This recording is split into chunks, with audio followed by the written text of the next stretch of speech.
The morning sun broke across Fort Benning like a blade cutting through Georgia humidity. Chief Warrant Officer Katherine Mercer stood in the center of the outdoor range, arms crossed, watching her students struggle with windage calculations at 1,200 meters.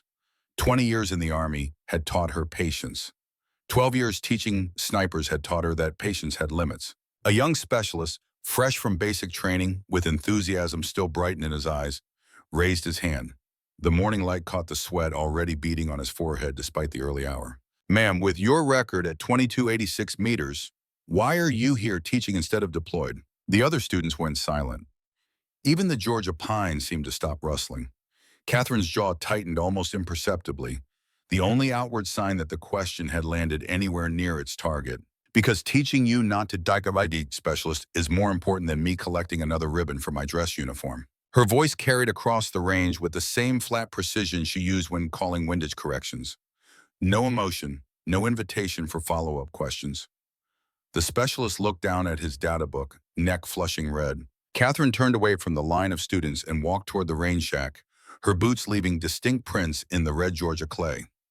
Inside the small wooden structure that smelled of gun oil and old coffee, she allowed herself one slow breath. Her hands, steady enough to thread a bullet through a 6-inch window at half a mile, trembled slightly as she poured lukewarm coffee into a chipped mug. The memories came anyway, uninvited as always. Fallujah, Iraq, November 2006. The temperature had been 108 degrees, and Katherine had been lying on a rooftop for 6 hours watching a house 3 blocks away. She was 36 then, already considered old for fieldwork, but her eyes were still sharp and her hands steadier than men half her age. The target had appeared in an upper window. Male, mid-30s, civilian clothes, hands moving quickly as he loaded rounds into an AK-47 magazine. Katherine's spotter had confirmed the identity through thermal imaging. High-value insurgent. Marine Patrol was moving into the kill zone 2 blocks over. The threat was immediate. She had radioed for permission, received immediate approval. The mathematics of the shot had been simple. 1,840 meters. Wind 3 miles per hour from the southwest. Temperature affecting powder burn. Bullet drop compensated. She had exhaled slowly, let her heartbeat settle into that space between seconds, and squeezed the trigger with the same gentle pressure you would use to hold a butterfly. The man had dropped instantly. Clean kill, textbook execution. 20 minutes later, when Marines cleared the building, they found the identification hidden under his shirt. Lieutenant Rashid Khalid, Iraqi National Police, working undercover to identify militia cells. The AK-47 had been his cover. He had been preparing to warn the Marines about an IED 2 blocks ahead. The IED that killed 3 Marines 20 minutes after Katherine's bullet found its mark. The official report had been sanitized. Faulty intelligence. Regrettable incident. No fault assigned to the shooter who had followed proper protocols. Katherine had been quietly rotated out of combat operations and into training command. For her own mental health, they said. To preserve a valuable instructor, they said. She had not pulled a trigger in combat since. The coffee tasted like rust and regret. Katherine set the mug down and returned to the range where her students were still struggling with basic calculations that might save their lives someday. If they listened, if they learned, if the intelligence they received was better than what she had been given. The afternoon heat was building toward its usual oppressive peak when a black SUV rolled up the access road to the range. Government vehicle, windows tinted dark enough to violate civilian regulations. Katherine felt something cold settle in her stomach even before the rear door opened. Colonel Raymond Dalton emerged into the sunlight like a man stepping onto a stage. 58 years old, built like a fire hydrant, with a face carved from the same stone they use for Marine Corps monuments. He wore civilian clothes, jeans and a polo shirt, but he moved with the unmistakable bearing of a man who had spent 3 decades taking orders and twice that long giving them. Katherine dismissed her class early. The students packed their gear with poorly concealed curiosity, casting glances at the Marine colonel who stood perfectly still in the Georgia heat, waiting with the patience of a man who had once spent 4 days in a sniper hide, waiting for a target that never appeared. When the last student had cleared the range, Katherine walked over to meet him. They had known each other since 2004, had both attended the same advanced sniper course at Quantico, where Katherine had outshot him by half an inch at 1,000 meters. He had never let her forget it. and she had never let him live it down. Bull. It was the only name anyone had called him for 20 years. Something about being impossible to move once he set his mind to something. Kate. They did not shake hands, did not embrace, just stood in the heat studying each other the way old soldiers do, cataloging changes, measuring time's passage in scars and gray hair. You look like hell, Katherine said. Retirement suits you too. Bull's voice carried gravel from too many years, shouting over helicopter rotors and gunfire. Got time for coffee? The coffee here could strip paint off a tank. Perfect. They sat in the range shack while Katherine poured 2 cups of the battery acid that passed for coffee at Fort Benning. Bull took his black, same as always, and drank it without flinching. Outside, the afternoon sun turned the red clay into something that shimmered like water. I need you for a mission, Bull said, setting his cup down with deliberate care. 72 hours, in and out. Afghanistan. Katherine's cup stopped halfway to her lips. I don't do operational work anymore, Bull. You know that. This isn't about your skills. It's about trust. I need someone I can trust. The Marine Corps has 10,000 people you can trust. The Marine Corps isn't running this operation. JSOC is, Joint Special Operations Command, and JSOC is crawling with people I don't trust as far as I can throw this building. Katherine set her cup down and leaned back in her chair, studying the man who had been her friend for 18 years. Bull did not fidget, did not look away. Whatever he needed badly enough to drive 6 hours from wherever he had come from to ask in person. Tell me about the mission. Bull pulled a folded photograph from his pocket and slid it across the scarred wooden table. The image showed a man in traditional Afghan clothing, mid-40s, beard trimmed neat, eyes that looked directly at the camera with unsettling intelligence. Abdul Haq Omari, Taliban senior commander. JSOC Intel says he is planning a mass casualty attack on the U.S. Embassy in Kabul, 500-plus casualties if he succeeds. The attack is scheduled for sometime in the next 2 weeks. Katherine studied the photograph. The man looked like 1,000 other Afghan men she had seen in her 3 deployments. Nothing remarkable except for the eyes. Those eyes suggested someone who had survived things that would break ordinary men. Intel says he will appear at a peace council meeting in Kunar province in 4 days. It is the only window we will have. The meeting is in a valley. The compound sits on elevated ground. Minimum engagement distance is 2,400 meters. Katherine understood immediately what Bull was not saying. 2,400 meters was beyond the capability of most snipers. The atmospheric conditions in Afghan mountain valleys created unpredictable wind patterns. Temperature inversions could bend bullets like light through a prism. The margin for error at that distance was measured in heartbeats. Pentagon wants a precision strike. No airstrike, no collateral damage, no political fallout. They need someone who can make a shot like that under field conditions. They need someone with a confirmed kill over 2,200 meters, Katherine said quietly. And I am the only active duty personnel who fits that profile. Bull nodded once, his eyes never left hers. I'm not going back into combat, Bull. You would not be in combat, Overwatch only, 1 shot, then extraction. Every shot is combat when someone dies at the end of it. Bull leaned forward, and for the first time since he had arrived, Katherine saw the weight he was carrying. It sat in the lines around his eyes, in the set of his shoulders, in the way his hands gripped the cheap plastic coffee cup hard enough to make it creak. My son died because of me, Kate. The words fell into the space between them like stones into still water. Katherine had trained Bull's son, Lieutenant Daniel Dalton, back in 2010. 24 years old, bright, eager, talented. The kind of young officer who reminded you why you put on the uniform every morning. She had heard about his death a year later. Official report had listed it as enemy action during a complex ambush. She had sent Bull a card. He had never responded. Danny was in a compound in Helmand province. Taliban had the building surrounded. He called for close air support. I was the senior officer on duty that night. I approved the airstrike. Bull's voice remained steady, but his knuckles had gone white around the coffee cup. Fast movers came in 6 minutes later, dropped 2 500-pounders right on target, killed 15 Taliban fighters. Also killed 3 Americans who were in the wrong room at the wrong time. One of them was my son. Katherine said nothing. There was nothing to say that would not be an insult to the grief Bull carried. I made the call too fast, Kate. I did not verify positions, did not confirm friendly locations. I trusted the intel package, and I sent steel onto my own son's head. Bull finally looked away, staring out the window at the red clay and Georgia pines. I cannot fix that. I cannot bring Danny back. But I can make sure I do not make another rushed decision that gets more Americans killed. And that means I need the best. I need you." The silence stretched out between them, filled only with the clicking of the ancient air conditioning unit in the corner. Catherine thought about Rashid Khalid in Fallujah, about the 3 Marines who had died because she had trusted bad intelligence, about the 12 years she had spent teaching others how to shoot because she could not bear to pull another trigger herself. "If I miss," she said quietly, "what happens?" Bull met her eyes again. "If you miss, CIA has a drone overhead ready to hellfire the entire compound. 40 people inside, most of them civilians attending a peace council. All of them will burn because we needed to make sure Omari died." Catherine felt the familiar weight settling onto her shoulders, the same weight she had felt on that Fallujah rooftop.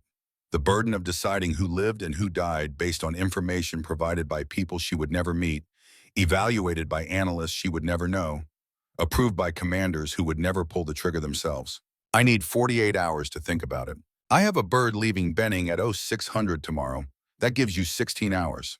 Bull stood, leaving the photograph on the table between them. Catherine did not touch it, did not look at it, just sat in the heat of the rain shack while Bull walked back to his SUV and drove away, leaving nothing but dust and impossible choices. That night, Catherine sat in her small apartment off base cleaning her service pistol. The mechanical action was soothing. Remove magazine, clear chamber, field strip, clean each component. The ritual of it helped quiet the noise in her head. Her phone buzzed, a text from Bull. Just a time, 0600 and a location, Benning Airfield. She had not agreed to anything, had not said yes, but Bull knew her well enough to know she would not say no. Not when 500 lives hung in the balance. Not when the alternative was 40 people burning in a drone strike. Catherine reassembled her pistol and sat in the darkness of her apartment thinking about Rashid Khalid, about Danny Dalton, about all the decisions made by good people with incomplete information that led to body bags and folded flags and families who would never understand why their loved ones had not come home. At 0300, she gave up trying to sleep. She packed a small duffel with the essentials, spare uniforms, personal items, the small leather notebook where she kept records of every shot she had ever taken, distance, conditions, result. The last entry was dated November 2006, Fallujah, 1,840 meters. Target designation Hotel Victor Tango. Result confirmed. She had not written Rashid Khalid's name, had not allowed herself to make it personal. But she remembered every detail. The way his body had fallen, the spreading darkness on his shirt, the AK-47 clattering to the floor beside him. At 0530, Catherine drove through the pre-dawn darkness to Benning Airfield. Bull was waiting beside a nondescript cargo plane, the kind used for operations that did not appear on official manifests. 2 other men stood with him. One was older, late 50s, with the weathered look of someone who had spent decades in the field. The other was younger, late 20s, with the lean build and alert eyes of someone still hungry to prove themselves. Bull made introductions as Catherine approached. "Chief Mercer, this is Sergeant First Class Robert Hendricks. We call him Pops. Best sniper instructor in the Army after you retired from the field." Pops extended a hand. His grip was firm but not aggressive, the handshake of someone who had nothing to prove. "Katie girl," Pops said, and his eyes held warmth that surprised her. "Been following your career since '04. Finally get to work with you for real." Catherine felt something unexpected. Recognition. Pops moved like she moved, spoke like she spoke, carried himself with the same understated confidence that came from having looked through a scope at another human being and made the hardest choice a person could make. "Call me Kate," she said. Bull gestured to the younger man. "Staff Sergeant Michael Brennan, combat medic and designated marksman. He was one of your students back in 2009. Catherine studied the younger man's face, trying to pull the memory from a decade of students who had passed through her courses. Brennan had the good grace to look slightly embarrassed. "You probably do not remember me, ma'am. I was the one who asked about Kentucky windage on day 3, and you told me if I ever used Kentucky windage instead of actual math, you would personally ensure I spent the rest of my career inventorying socks." Catherine did remember. The kid who had natural talent but was too eager to take shortcuts. "I also told you that if you applied yourself, you could be one of the best. Did you apply yourself, Sergeant Brennan?" Yes, ma'am. Top graduate from my class. Sniper of the Year consideration for 2012. Then I guess the sock inventory threat worked. Brennan smiled, and Catherine saw the ghost of the eager young specialist she had once taught. Older now, harder, but still carrying that spark of someone who believed the work mattered. Bull checked his watch. We are wheels up in 10. Final briefing will happen at Bagram. Kate, you are still free to walk away. No judgment, no questions asked. Catherine looked at the three men standing in the pre-dawn light. Bull, carrying the weight of his son's death. Pops, who had the same shadows in his eyes that Catherine saw in her own mirror every morning. Brennan, young enough to still believe they were the good guys. I am in, she heard herself say, but I want full intel access. I want to verify every piece of information myself. I will not take another shot based on someone else's word. Bull nodded. Agreed, you will have complete access to the intelligence package. They boarded the cargo plane as the sun began to break over Georgia. Catherine took a seat near the rear, away from the others, and watched through the small window as Fort Benning fell away beneath them. Somewhere down there, her students were probably arriving at the range for morning qualification. Someone else would teach them today. Someone else would try to keep them alive. The flight to Bagram took 20 hours with refueling stops. Catherine spent most of it reading the intelligence file on Abdul Haq Omari. The man's history was complex. Former Mujahideen fighter during the Soviet occupation. Had worked briefly with CIA in the early 2000s hunting al-Qaeda. Then had dropped off the grid until 2008 when he resurfaced as a Taliban commander. The intelligence regarding the embassy attack was solid.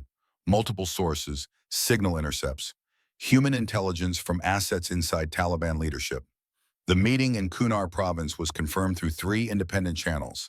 Everything lined up. Everything had lined up in Fallujah too. Catherine closed the file and tried to sleep.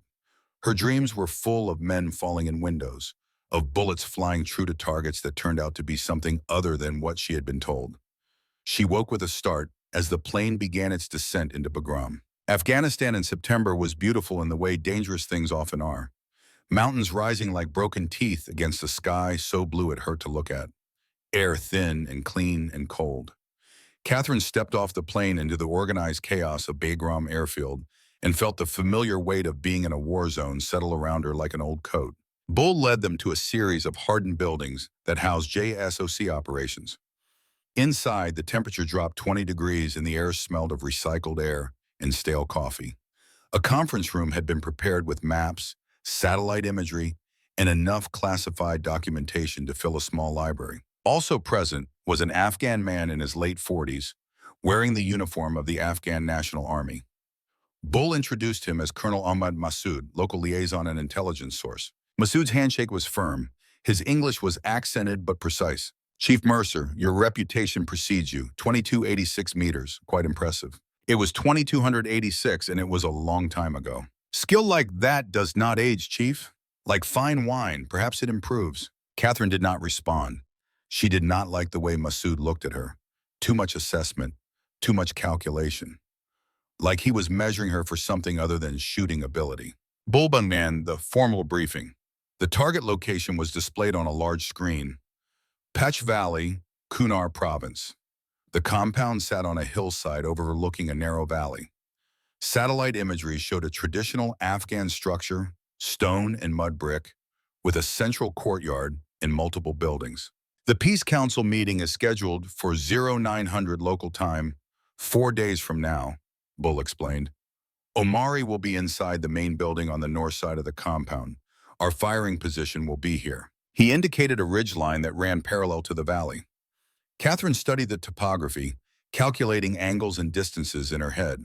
2,650 meters, she said, give or take 50 meters depending on exact firing position. Correct. The approach to the ridge will take approximately 6 hours on foot. Rough terrain, we will insert here. Bull pointed to a location 15 kilometers from the target area. Helicopter drop at midnight, trek through the night, reach firing position by 0600. That gives us 3 hours to set up and prepare before the target window opens. Pop spoke up. Weather forecast, clear skies. Temperature expected to be in the mid-70s by 0900. Wind should be minimal, 3 to 5 miles per hour from the southeast. Should be, Pops muttered. That valley will create its own weather patterns. Could have 10-mile-per-hour crosswinds, and we would not know until we are in position. Bull nodded, which is why we are sending the best. Masood cleared his throat. There is one additional concern. Intelligence reports indicate there may be a Taliban sniper in the area. Local fighters call him the Crow. He has been responsible for 7 NATO casualties over the past 2 years. Longest confirmed kill is 1,680 meters. Katherine felt Brennan shift beside her. The young sergeant's confidence had dimmed slightly. "What do we know about the Crow?" Katherine asked. "Very little," Masood admitted. "He appears to be highly trained, possibly former military from somewhere. Russia, perhaps, or Chechnya. He operates alone, strikes and disappears. Rules of engagement if we encounter him?" Bull's voice was flat. "Eliminate the threat, but the primary mission is Omari. Everything else is secondary." Katherine studied the satellite imagery, committing the terrain to memory. The ridgeline they would use had good coverage. Natural rock formations would provide concealment, but it also had limited egress routes. If the Crow was out there, if he knew where the best firing positions were, they would be sitting in exactly the spot he would expect. The briefing continued for another 2 hours. Extraction procedures, communication protocols, contingency plans if the mission went sideways. Bull ran through scenarios with the practiced efficiency of someone who had planned 100 operations just like this one. When they finally broke for the evening, Katherine's head was full of numbers and maps and potential disaster scenarios. Pops caught up with her as she walked toward the temporary quarters they had been assigned. "You doing okay, Katie?" She glanced at the older man. In the harsh fluorescent lights of the Bagram corridor, Pops looked every one of his 54 years. But his eyes were kind, understanding. "I have not taken a shot in combat in 6 years, Pops." "I know. Bull told me about Fallujah." Katherine stopped walking. "What exactly did he tell you?" "Enough to know that you have been carrying weight that is not yours to carry. Bad intel killed that Iraqi cop. Not you. You followed orders. Did everything right. Following orders does not bring him back. Does not unkill the 3 Marines who hit that IED." Pops was quiet for a moment, then spoke with the careful deliberation of someone who had thought about this a great deal. "You know what separates a good sniper from a great one, Katie? Good sniper never misses. Great sniper knows when not to shoot. You have that judgment, that conscience. It is what makes you great. It is also what has been tearing you apart for 6 years. Katherine felt something hot building behind her eyes. She refused to let it become tears. "What if I hesitate? What if I am looking at Omari and all I can see is Rashid Khalid? Then you do not shoot, and you live with that choice, just like you have been living with the choice you made in Fallujah. Either way, Katie, you have to forgive yourself, because the weight you are carrying is going to break you if you do not set it down." Pop squeezed her shoulder once gently, then continued down the corridor toward his quarters. Katherine stood alone in the fluorescent glare, thinking about forgiveness and weight, and all the ways a person could be broken by doing exactly what they were supposed to do. She did not sleep that night. At 0300, she gave up trying and went to the range that had been set up for final weapon preparation. She found Brennan already there, working with a Barrett M107A1, the same rifle she would be using on the mission. "Could not sleep either, ma'am?" "Sleep is overrated, Sergeant." Katherine began her own inspection of a second Barrett. The rifle was a precision instrument, 30 pounds of metal and optics designed to send a 50 caliber bullet accurately across distances that seemed impossible. She checked the barrel for any imperfections, examined the scope mount, tested the trigger pull. Brennan was watching her with the intensity of someone trying to learn. "Ma'am, can I ask you something?" "You can ask. I might not answer." "What was it like? That shot at 2286? Katherine's hands stilled on the rifle. "It was like every other shot, Sergeant. Mathematics and physics, and hoping you did the math right. But it was not just any shot. That is the kind of distance people talk about for years." Katherine looked at the young man, seeing herself 20 years earlier, eager, believing that precision and skill were enough, not yet understanding that every shot changed you in ways you could not predict. "You want to know what it was really like, Brennan? It felt like 4.2 seconds between pulling the trigger and watching a man die. 4.2 seconds to wonder if you calculated correctly, if the wind estimate was right, if the temperature gradient would affect the trajectory the way you expected. 4.2 seconds of prayer. Did you pray you would make the shot?" Katherine's voice went quiet. "I prayed he deserved it." Brennan had no response to that. They worked in silence for the next hour, preparing the rifles that might end a life in 4 days. The Baradim 107A1 that Katherine would carry had been zeroed and tested. The scope was a Night Force 8 ACR, powerful enough to resolve details at 3,000 meters in good light. Every component had been checked and rechecked. As the first light of dawn began to break over the Hindu Kush Mountains, Bull found them both still at the range. Final briefing in 20 minutes. Something has come up. Katherine and Brennan secured the rifles and followed Bull to a secure conference room. Pops was already there, along with several people Katherine did not recognize. CIA, judging by their civilian clothes and the way they held themselves apart from the military personnel. Bull's face was grim. Intelligence has been updated. We need to discuss the mission parameters. One of the CIA officers, a man in his 40s with cold eyes and an expensive watch, stepped forward. Chief Mercer, what I am about to tell you is classified at the highest level. It does not leave this room. Katherine felt the familiar weight settling onto her shoulders again. Nothing good ever started with those words. Abdul Haq Omari is not just a Taliban commander. He has been a CIA asset since 2002. We recruited him during the early days of the war against al-Qaeda. He provided valuable intelligence for 6 years. The CIA officer let that sink in for a moment before continuing. In 2008, Omari went dark, stopped reporting. We believed he had been compromised. Turns out he had simply decided to play both sides. He has been feeding intelligence to both us and the Taliban for the past 4 years. Why not bring him in? Katherine asked. Why kill an asset? The CIA officer's expression did not change. Because 3 months ago, Omari contacted us with a threat. He claims to have compiled a list of every CIA officer and asset operating in Afghanistan. 150 names. If anything happens to him, that list goes public. Every one of those people dies. So you want to kill him before he can release the list, Katherine said flatly. We want to neutralize a threat to national security. The embassy attack intel is real. Omari is planning it. But the primary objective is to ensure that list never sees daylight. Bull's jaw was tight. Katherine could see the muscle jumping in his cheek. You told me this was about preventing an embassy attack. 500 American lives. It is about that, the CIA officer said calmly. But it is also about 150 intelligence officers and assets who will be tortured and killed if that list gets out. You want to save American lives, Colonel? Save all of them. Katherine stood up, her chair scraping harshly against the floor. You lied. You brought me here under false pretenses. We brought you here because you are the only person who can make this shot. And because if you do not make it, we have a drone ready to hellfire that compound. 40 people will die instead of 1. Your choice, Chief Mercer. The room went silent. Katherine could feel everyone looking at her, waiting for her reaction. She wanted to walk out, wanted to tell them all to go to hell, wanted to be back in Georgia teaching students who still believed the world was simple. But she thought about the 40 people in that compound, about the 150 CIA personnel who would die if Omari released his list, about the 500 potential casualties from the embassy attack. All the math led to the same conclusion. 1 bullet, 1 death, 1 chance to prevent catastrophe. I want complete access to the intelligence file on Omari, Katherine said finally. Every piece of information you have. I want to verify that he is actually in that compound before I take the shot.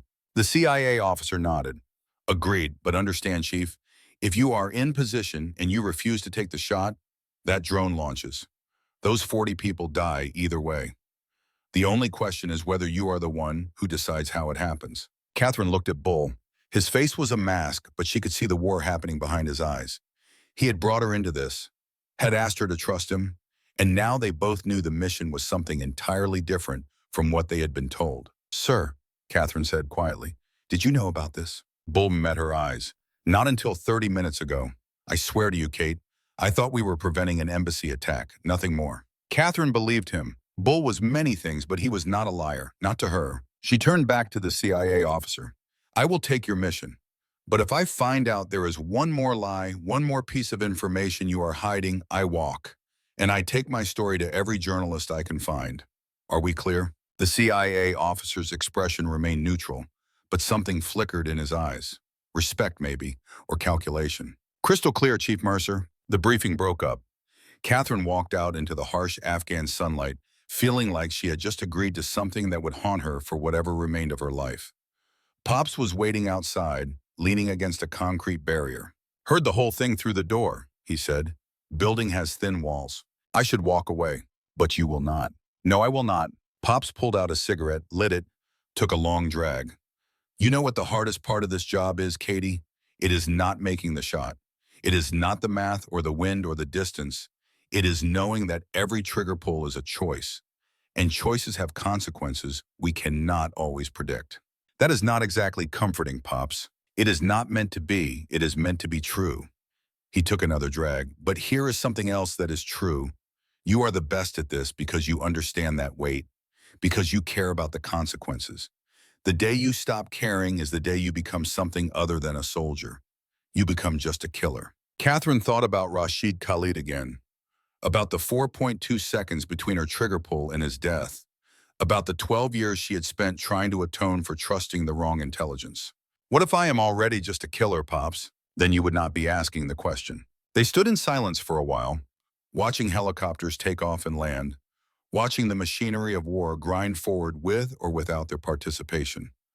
Finally, Katherine spoke again. 4 days. 4 days until I have to make a choice that will either save lives or end them. Maybe both. 4 days to verify the intel is solid, to make sure this time is different from Fallujah. And if it is not, if the intel is just as wrong, Pops ground out his cigarette under his boot. Then you make the hardest choice you have ever made, and you live with it. Same as you have been doing for 6 years. Katherine nodded slowly. She had 4 days to prepare. 4 days to verify that Abdul Haq Omari was what they said he was. 4 days to decide if she could trust herself to pull the trigger one more time. Somewhere in the mountains of Kunar province, a man was planning an attack that would kill hundreds. Or possibly he was just a pawn in a larger game, about to die because he knew too much. Katherine would have 4 days to figure out which truth was real. And then she would have 4.2 seconds to live with the consequences of being wrong. The Chinook helicopter cut through Afghan airspace at 200 feet, low enough that Katherine Mercer could see individual stones in the riverbeds below. The aircraft shuddered with each gust of wind that swept down from the mountains, and the loadmaster gripped a support strap with the casual expertise of someone who had made this flight 100 times before. Katherine sat near the rear ramp, her Barrett M107A1 secured in a drag bag between her boots. Across from her, Brennan checked and rechecked his equipment with the nervous energy of a young soldier about to see combat. Pops sat perfectly still, eyes closed, conserving energy the way experienced operators learn to do. Bull stood near the cockpit, speaking with the pilots through his headset, coordinating the insertion with the same careful attention he brought to every operation. The mountains rose around them like broken teeth, jagged and hostile, and indifferent to human ambition. Katherine had deployed to Afghanistan 3 times over her 20-year career. She knew these mountains, knew how they could hide entire armies in their folds, knew how the thin air at altitude made every physical task twice as hard, knew how the terrain seemed to breed men who had learned to fight and survive in conditions that would break most soldiers. 15 kilometers to the landing zone. The pilot's voice crackled through the intercom, professional and calm, despite flying through mountain passes where a wind shear could slam them into rock without warning. Katherine thought about the mission briefing, about Abdul Haq Omari, the CIA asset turned double agent who supposedly planned to kill 500 Americans at the embassy in Kabul, about the 150 intelligence officers and assets whose names Omari held like a loaded gun pointed at American operations throughout Afghanistan, about the 40 people who would die in a drone strike if Katherine failed to make her shot. And she thought about the servant, the man in the blue robe who would be bringing tea to a peace council in approximately 16 hours. The man whose name she did not know, whose face she would never see clearly through her scope, whose death might be the cost of preventing larger catastrophe, or whose death might be completely unnecessary if the intelligence proved wrong again. Bull made his way back through the shuddering helicopter and dropped into the seat beside Katherine. He had to lean close and shout to be heard over the rotor noise. "You doing okay?" Katherine nodded, not trusting her voice. Bull studied her face with the intensity of someone who had known her long enough to read the signs of stress she thought she was hiding. "Second thoughts are normal, Kate. Every operator gets them before a mission. This is not second thoughts, Bull. This is 10th and 11th thoughts. This is wondering if we are about to kill someone who does not deserve to die because the same people who were wrong about Rashid Khalid are feeding us intelligence again." Bull was quiet for a moment, the helicopter banking hard around a mountain peak. When he spoke again, His voice carried a weight that Katherine had not heard before. You know what keeps me up at night?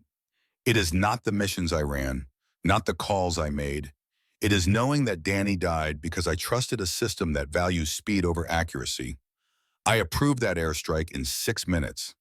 6 minutes to decide my son's fate. If I had taken 12 minutes, if I had verified friendly positions, he would still be alive. Katherine met his eyes. So why are you trusting that same system now?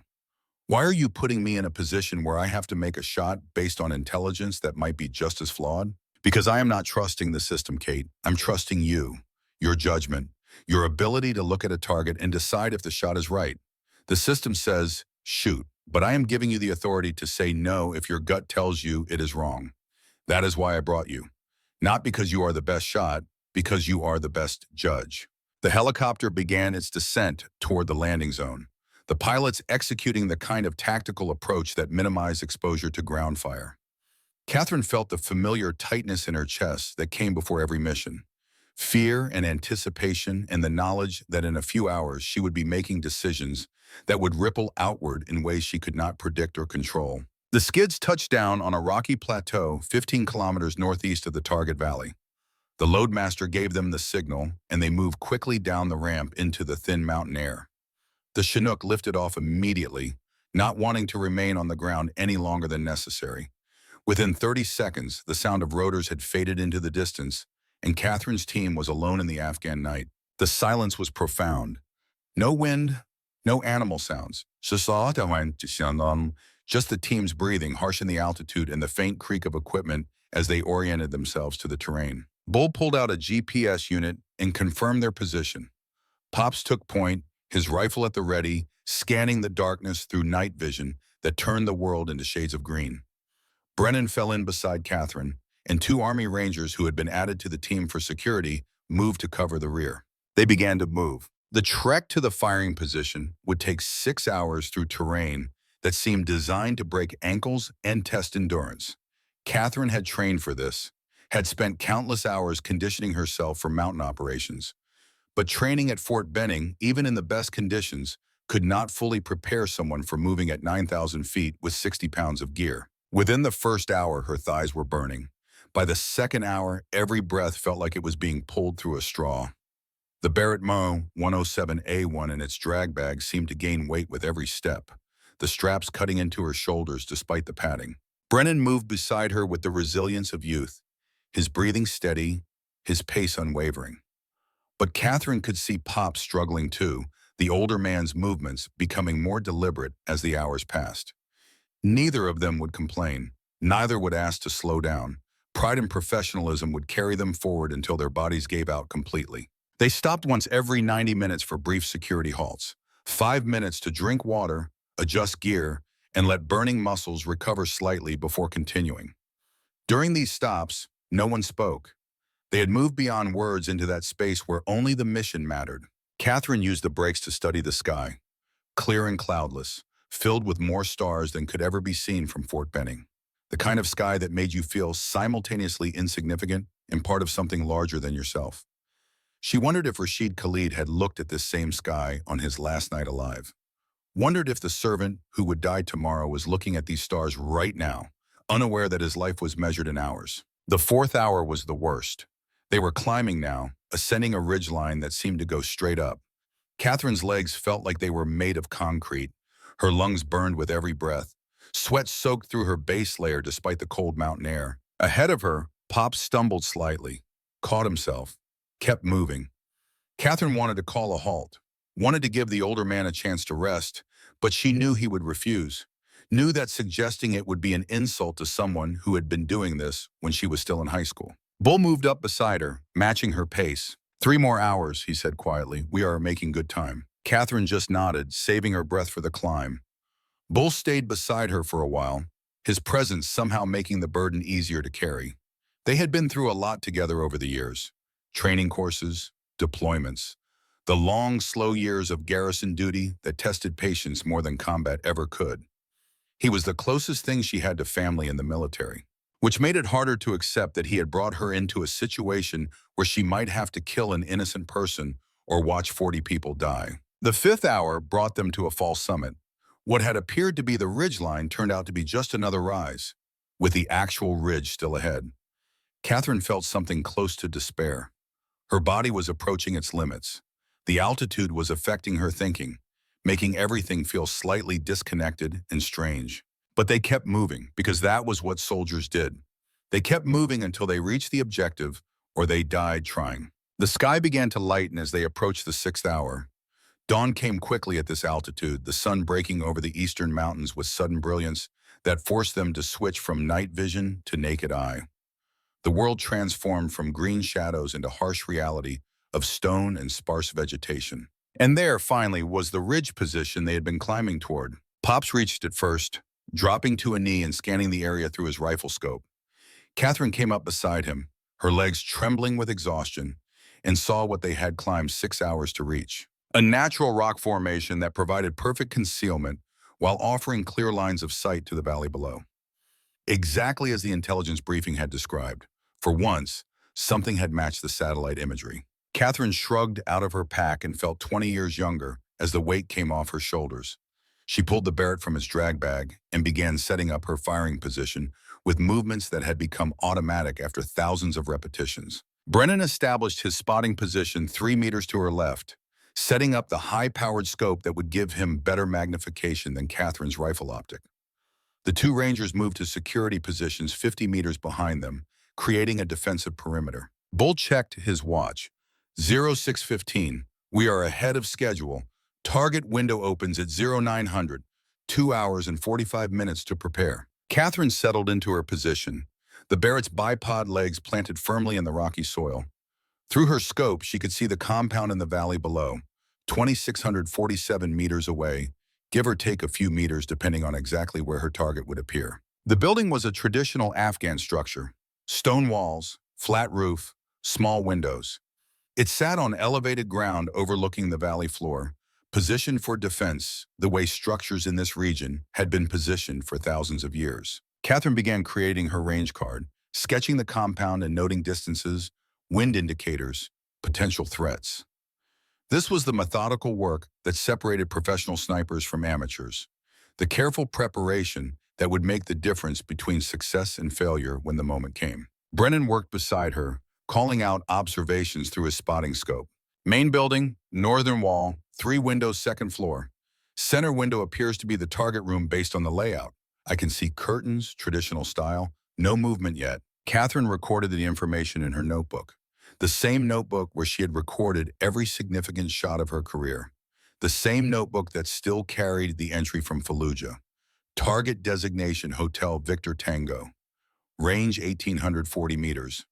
Result confirmed. She had not written Rashid Khalid's name, had not allowed herself that much honesty, but she remembered the way his body had fallen, the spray of blood on the wall behind him, the AK-47 clattering to the floor. And tomorrow she would add another entry, another target designation, another result confirmed, and maybe another name she would not write, but would never forget.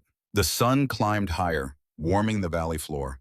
Katherine watched heat shimmer begin to distort her view through the scope. By 0900, conditions would be deteriorating. The perfect morning clarity was already starting to degrade.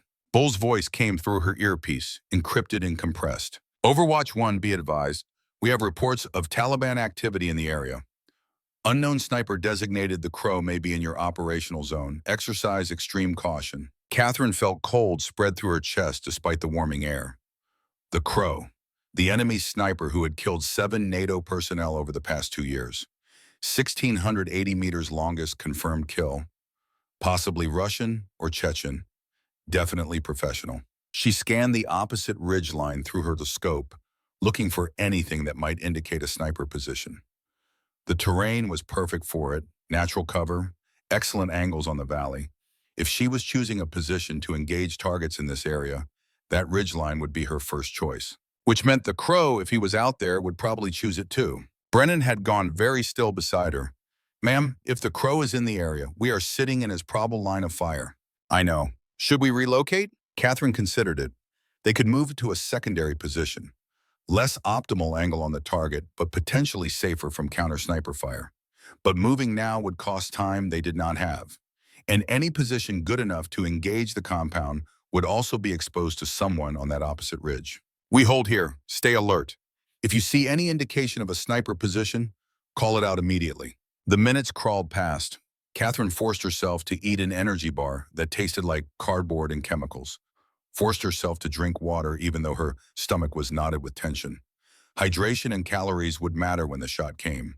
The body needed fuel to function at peak performance. 0700, 2 hours until the target window. Katherine began her atmospheric calculations. Temperature was already 74 degrees and climbing. Humidity was low, around 20%. Barometric pressure was 26.8 inches of mercury, significantly reduced by the altitude. All of these factors would affect how the bullet flew. She pulled out her ballistic calculator and began running numbers. At 2,647 meters, her .50 caliber bullet would take 3.8 seconds to reach the target. During that time, it would climb in a ballistic arc before dropping back down, affected by gravity, wind resistance, air density, and a dozen other variables that had to be calculated and compensated for. The elevation adjustment came out to 42.5 minutes of angle. That meant she would be aiming nearly 15 meters above her target to compensate for bullet drop. At this distance, the bullet would arc high enough that it would pass over a 3-story building at the midpoint of its flight. Wind was the bigger unknown. At her position, she was measuring 4 miles per hour from the southeast, but the valley below had its own weather patterns.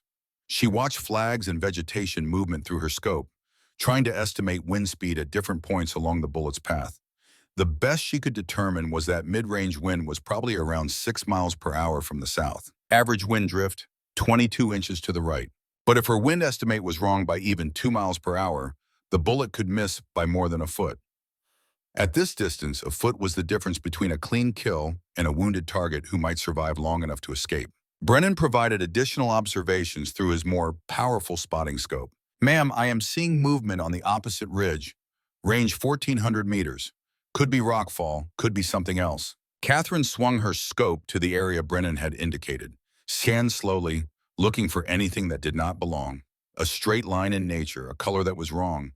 Movement when everything should be still. There, a shape that might be a person, or might be a rock formation.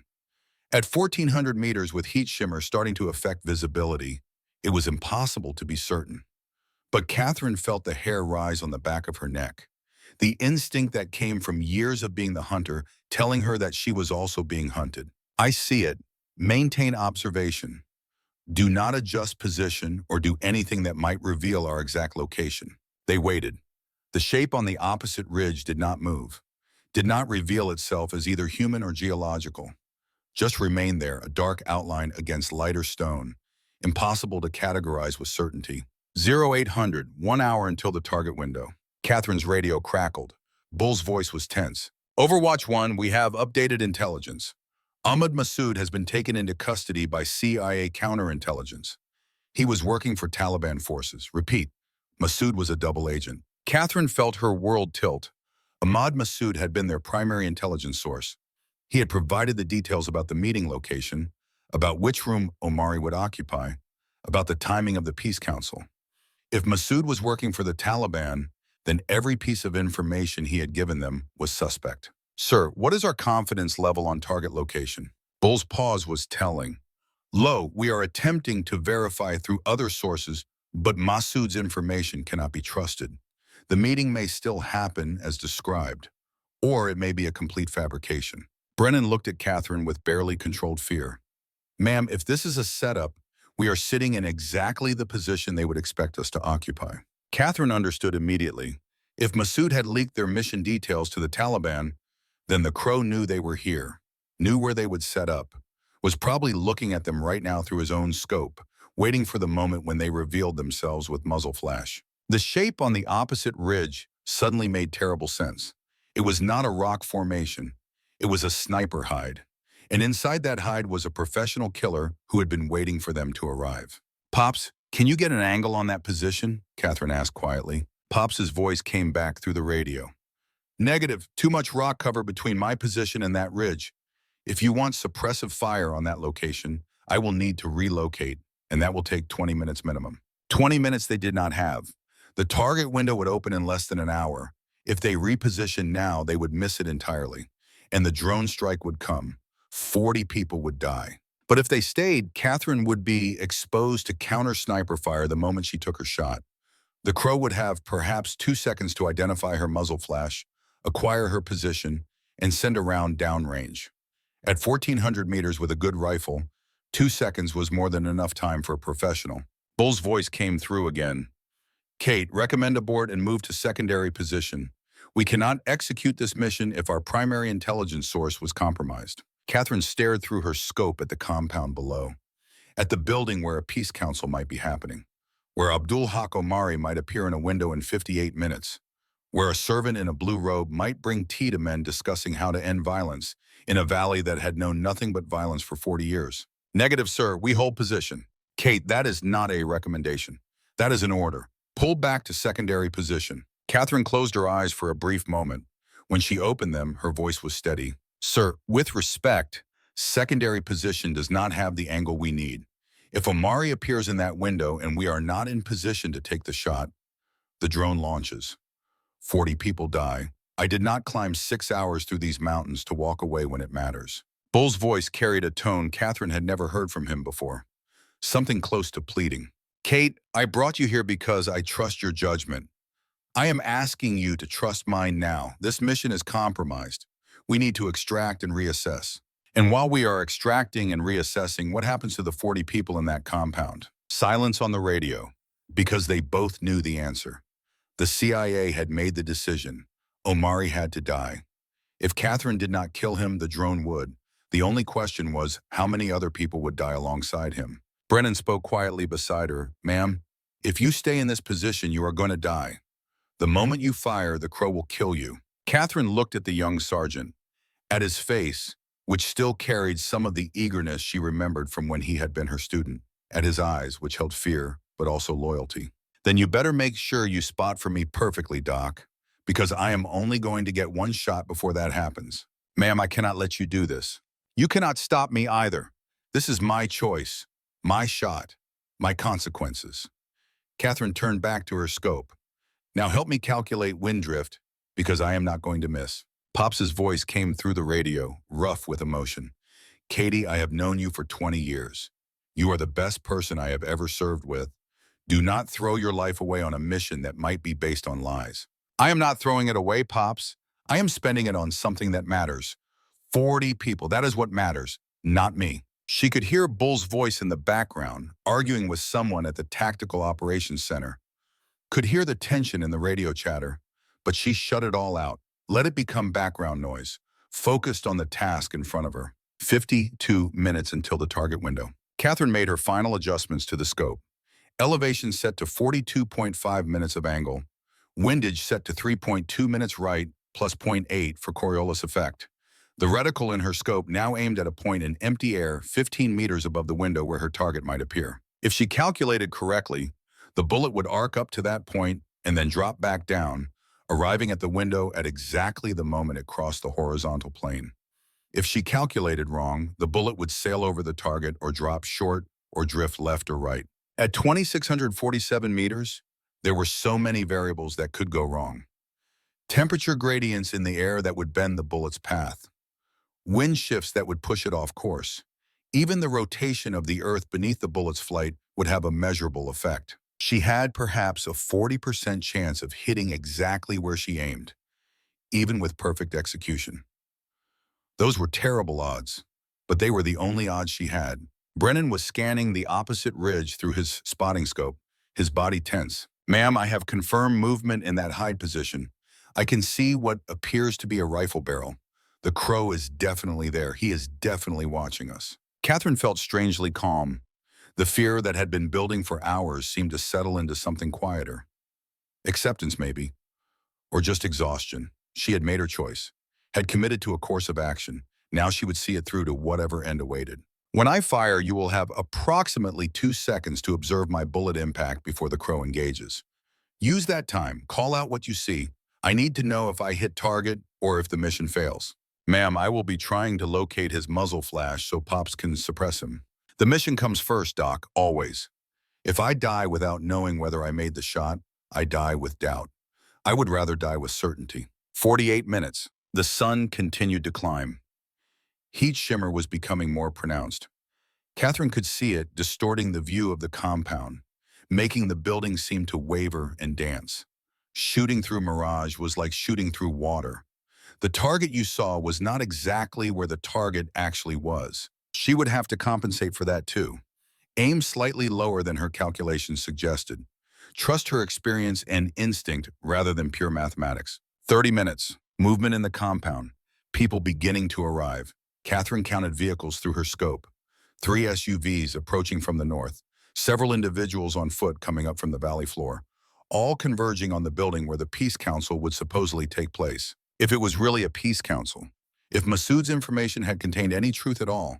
If this was not an elaborate trap designed to kill American snipers who thought they were hunting Taliban commanders. 20 minutes. More movement.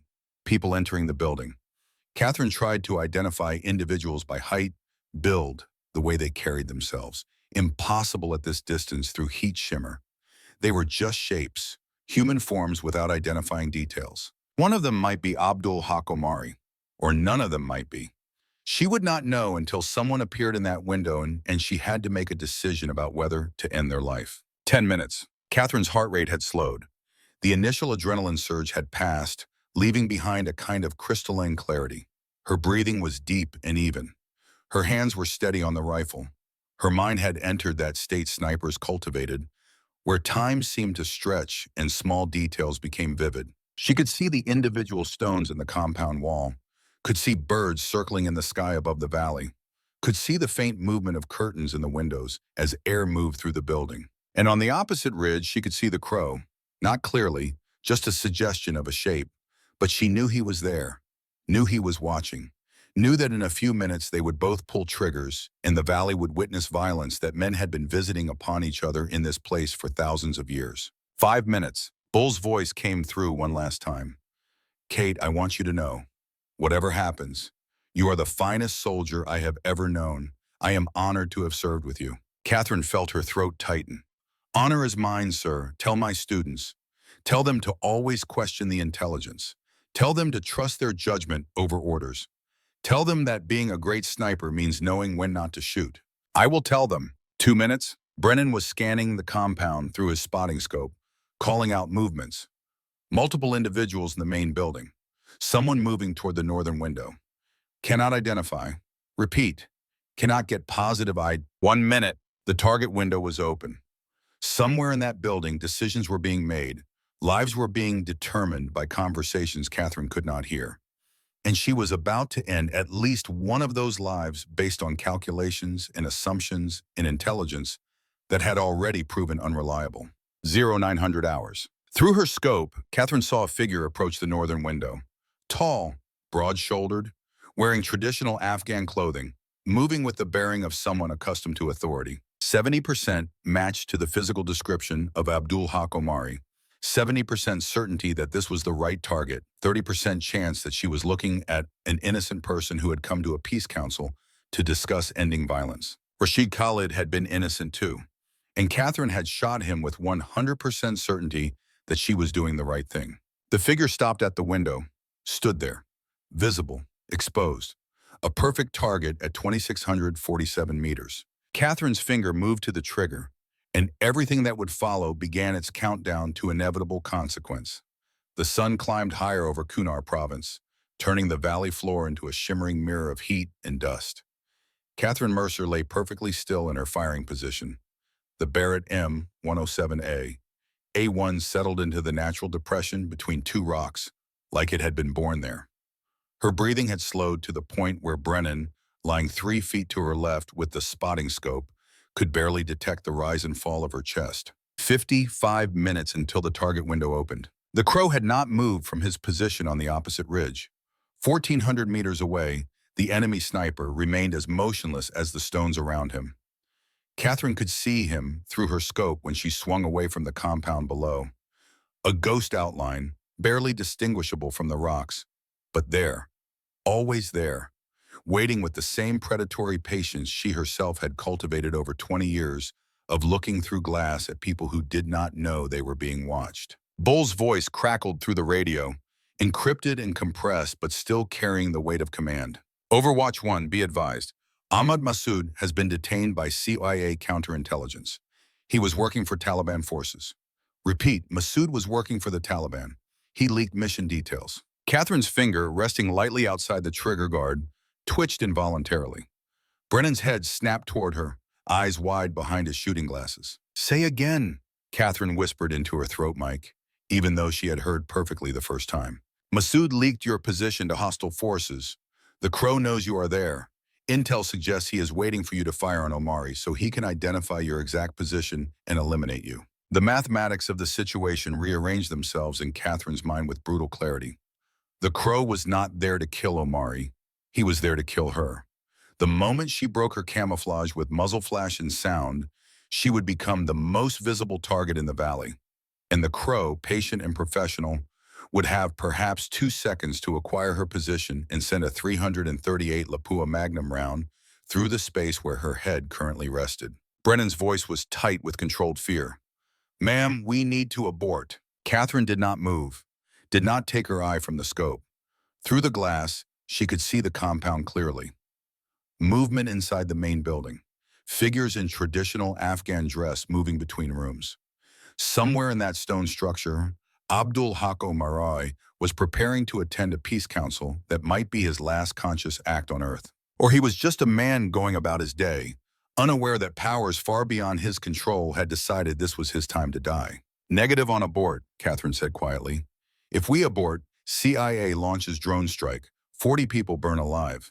Ma'am, if you take the shot, you die. Maybe. Brennan's voice rose slightly, still a whisper but edged with desperation. Ma'am, there is no maybe. The Crow will kill you. He has clear line of sight, superior position. He is waiting for you to reveal yourself. Catherine finally shifted her gaze from the scope to look at the young sergeant. Brennan's face was drawn tight with fear, not for himself, but for her. She recognized the expression, had seen it on the faces of young soldiers throughout her career when they realized their leaders were about to make decisions that might end in folded flags and somber ceremonies. Doc, if I do not take this shot, those people down there die anyway. Drone strike does not discriminate. Women, children, old men who just came to talk about peace, all of them burn. At least this way, maybe just one person dies. You will die too. That is the maybe I am willing to accept. Pops's voice cut into their radio channel, rough with emotion barely held in check. Katie, you are not a martyr. Let the SEAL team handle this. Vega can assault from the valley floor. Catherine shook her head even though Pops could not see the gesture from his security position 50 meters behind her. Vega is 4 clicks out. By the time his team reaches the compound, Omari will be gone. Mission fails. And 40 people still die in the drone strike because CIA is not going to let him walk away. Bull's voice came back on the radio, and for the first time in all the years Catherine had known him, she heard something break in his tone. Kate, I am ordering you to abort. Pull back to secondary position. We will reassess. Sir, with respect, you told me this mission was critical. 500 lives at the embassy. 150 CIA personnel. You put me in this position because you trusted my judgment. Trust it now. I did not bring you here to watch you die, Kate. I already buried my son because I made the wrong call. I will not bury you too. Catherine closed her eyes for a brief moment, letting the weight of Bull's words settle over her. Danny Dalton, 24 years old, killed by his father's decision to trust incomplete intelligence. She understood now why Bull had really brought her on this mission. Not because she was the best, because he needed to prove to himself that he could make the right call this time, that he could save someone instead of killing them. But Catherine had her own ghost to appease. Sir, Rashid Khalid died because I trusted bad intel. 3 Marines died because of my bullet. I have carried that for 6 years. If I walk away now and 40 people burn, I carry that too. I am already broken, Bull. Let me at least break while doing something that matters. The radio went silent. Catherine could imagine Bull standing in the Tactical Operations Center at Bagram, surrounded by screens and maps and people waiting for him to make a decision. She had put him in an impossible position, but life in the valley, she had learned, was built entirely from impossible positions. Brennan spoke quietly beside her. Ma'am, you are not broken. Catherine opened her eyes and returned to her scope. You are young, Doc. You still believe people can be fixed. I believe people can choose not to stay broken. Is that what you think I am doing? Choosing? Brennan adjusted his spotting scope fractionally, his movements precise despite the tremor Katherine could see in his hands. I think you are choosing to make sure no one else has to make the mistakes you made. That is not being broken, ma'am. That is being human. 10:45 hours, 15 minutes until the target window opened. Katherine studied the compound through her scope with the intensity of someone reading scripture. Every detail mattered now. Every stone, every shadow, every movement could mean the difference between executing a precision strike and committing murder. The main building's northern wall had 3 windows on the second floor. Intel suggested the Peace Council would meet in the center room. Through her scope, Katherine could see figures moving behind the windows, obscured by the traditional curtains that hung in most Afghan homes. She counted movements, tried to identify individuals by height, build, the way they carried themselves. Ahmad Massoud had provided the intelligence about which room Omari would occupy, but Massoud had also betrayed them to the Taliban. Every piece of information he had given them was now suspect.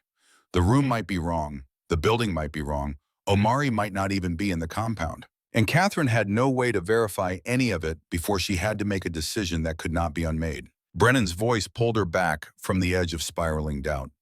Ma'am, movement in the compound. Multiple individuals entering the main building. I count 8, possibly 10 people moving toward the northern wing. Katherine swung her scope to track the movement. Men in traditional Afghan clothing, all of them dressed similarly enough that individual identification was nearly impossible at this distance. They moved with the unhurried pace of people arriving for a scheduled meeting. No urgency, no apparent awareness that death might be watching them from a mountainside more than 1.5 miles away. One man was taller than the others, broader in the shoulders. His beard was dark where the intelligence photos showed Omari's beard was dark. His height matched the estimated 6 feet that intelligence had assigned to their target. He walked with confidence, with the bearing of someone accustomed to authority. But the resolution through her scope was not perfect. Heat shimmer from the warming valley floor created distortion. Distance and atmospheric conditions turned details into suggestions rather than certainties. Katherine could say with 70% confidence that the tall man matched Omari's physical description. 70% was good odds for horse racing, for stock trading, for deciding what restaurant to eat at. 70% was terrible odds for deciding whether to kill another human being. Doc, what is your confidence level on target identification? Brennan had the more powerful spotting scope, 60 power magnification compared to her 35 power rifle scope. He studied the figures entering the building with the careful attention of someone who understood that his answer might determine whether his instructor lived or died in the next few minutes. 70%, ma'am. Height is correct. Build is correct. But I cannot get facial confirmation from this angle. Too much shadow. 70%. Katherine felt the familiar tightness in her chest, the same sensation she had felt on that Fallujah rooftop when she had been 70% certain the man with the AK-47 was the insurgent from the intelligence photos. She had been 100% wrong. Bull's voice crackled through the radio again. Overwatch 1, this is ground leader. We have updated intelligence from Signals Intercept. Omari's phone just pinged a tower 3 clicks north of your position. He may not be in the compound. Katherine's world narrowed to the small circle of glass in front of her eye. 3 clicks north. But the tall man was entering the building right now. The meeting was happening right now. The drone overhead was armed and ready right now. Sir, requesting confirmation. Is Omari in the compound or not? We do not have confirmation, Kate. The phone ping could be a decoy. Could be he left his phone with someone else. Could be he is exactly where we thought he would be. Intel is contradictory. Of course it was contradictory. Intelligence was always contradictory. That was the nature of trying to understand truth through the fog of lies, misdirection, and incomplete information that characterized every conflict Katherine had ever been part of. She thought about Pops's words from the night before. Great snipers know when not to shoot. But this was not a question of whether to shoot. It was a question of whether to shoot the right target or let 40 people die when the drone strike came anyway. There were no good choices, only terrible ones and catastrophic ones. 10:55 hours, 5 minutes until the target window. The tall man disappeared into the building. Katherine tracked the window of the room where the meeting would supposedly take place. Through the curtains, she could see shadows, movement, people settling into position for a gathering that would either be a peace council or a death sentence. The crow had not moved. Katherine allowed herself a brief glance toward his position. He remained perfectly still, perfectly patient, a professional waiting for her to make the first mistake. She wondered if he felt the same weight she felt, if he carried his own ghosts, his own Rashid Khalid's. Brennan spoke quietly beside her. "Ma'am, 2 minutes. Wind is steady at 4 miles per hour from southeast. Temperature 76 degrees and climbing. Barometric pressure is stable. Conditions are as good as they are going to get." Katherine began her final calculations. The mathematics that would turn intention into action, thought into consequence. Range to target, 2,647 meters. Verified by laser rangefinder and adjusted for shooting angle. Atmospheric conditions, temperature 76 degrees Fahrenheit. Humidity 22%.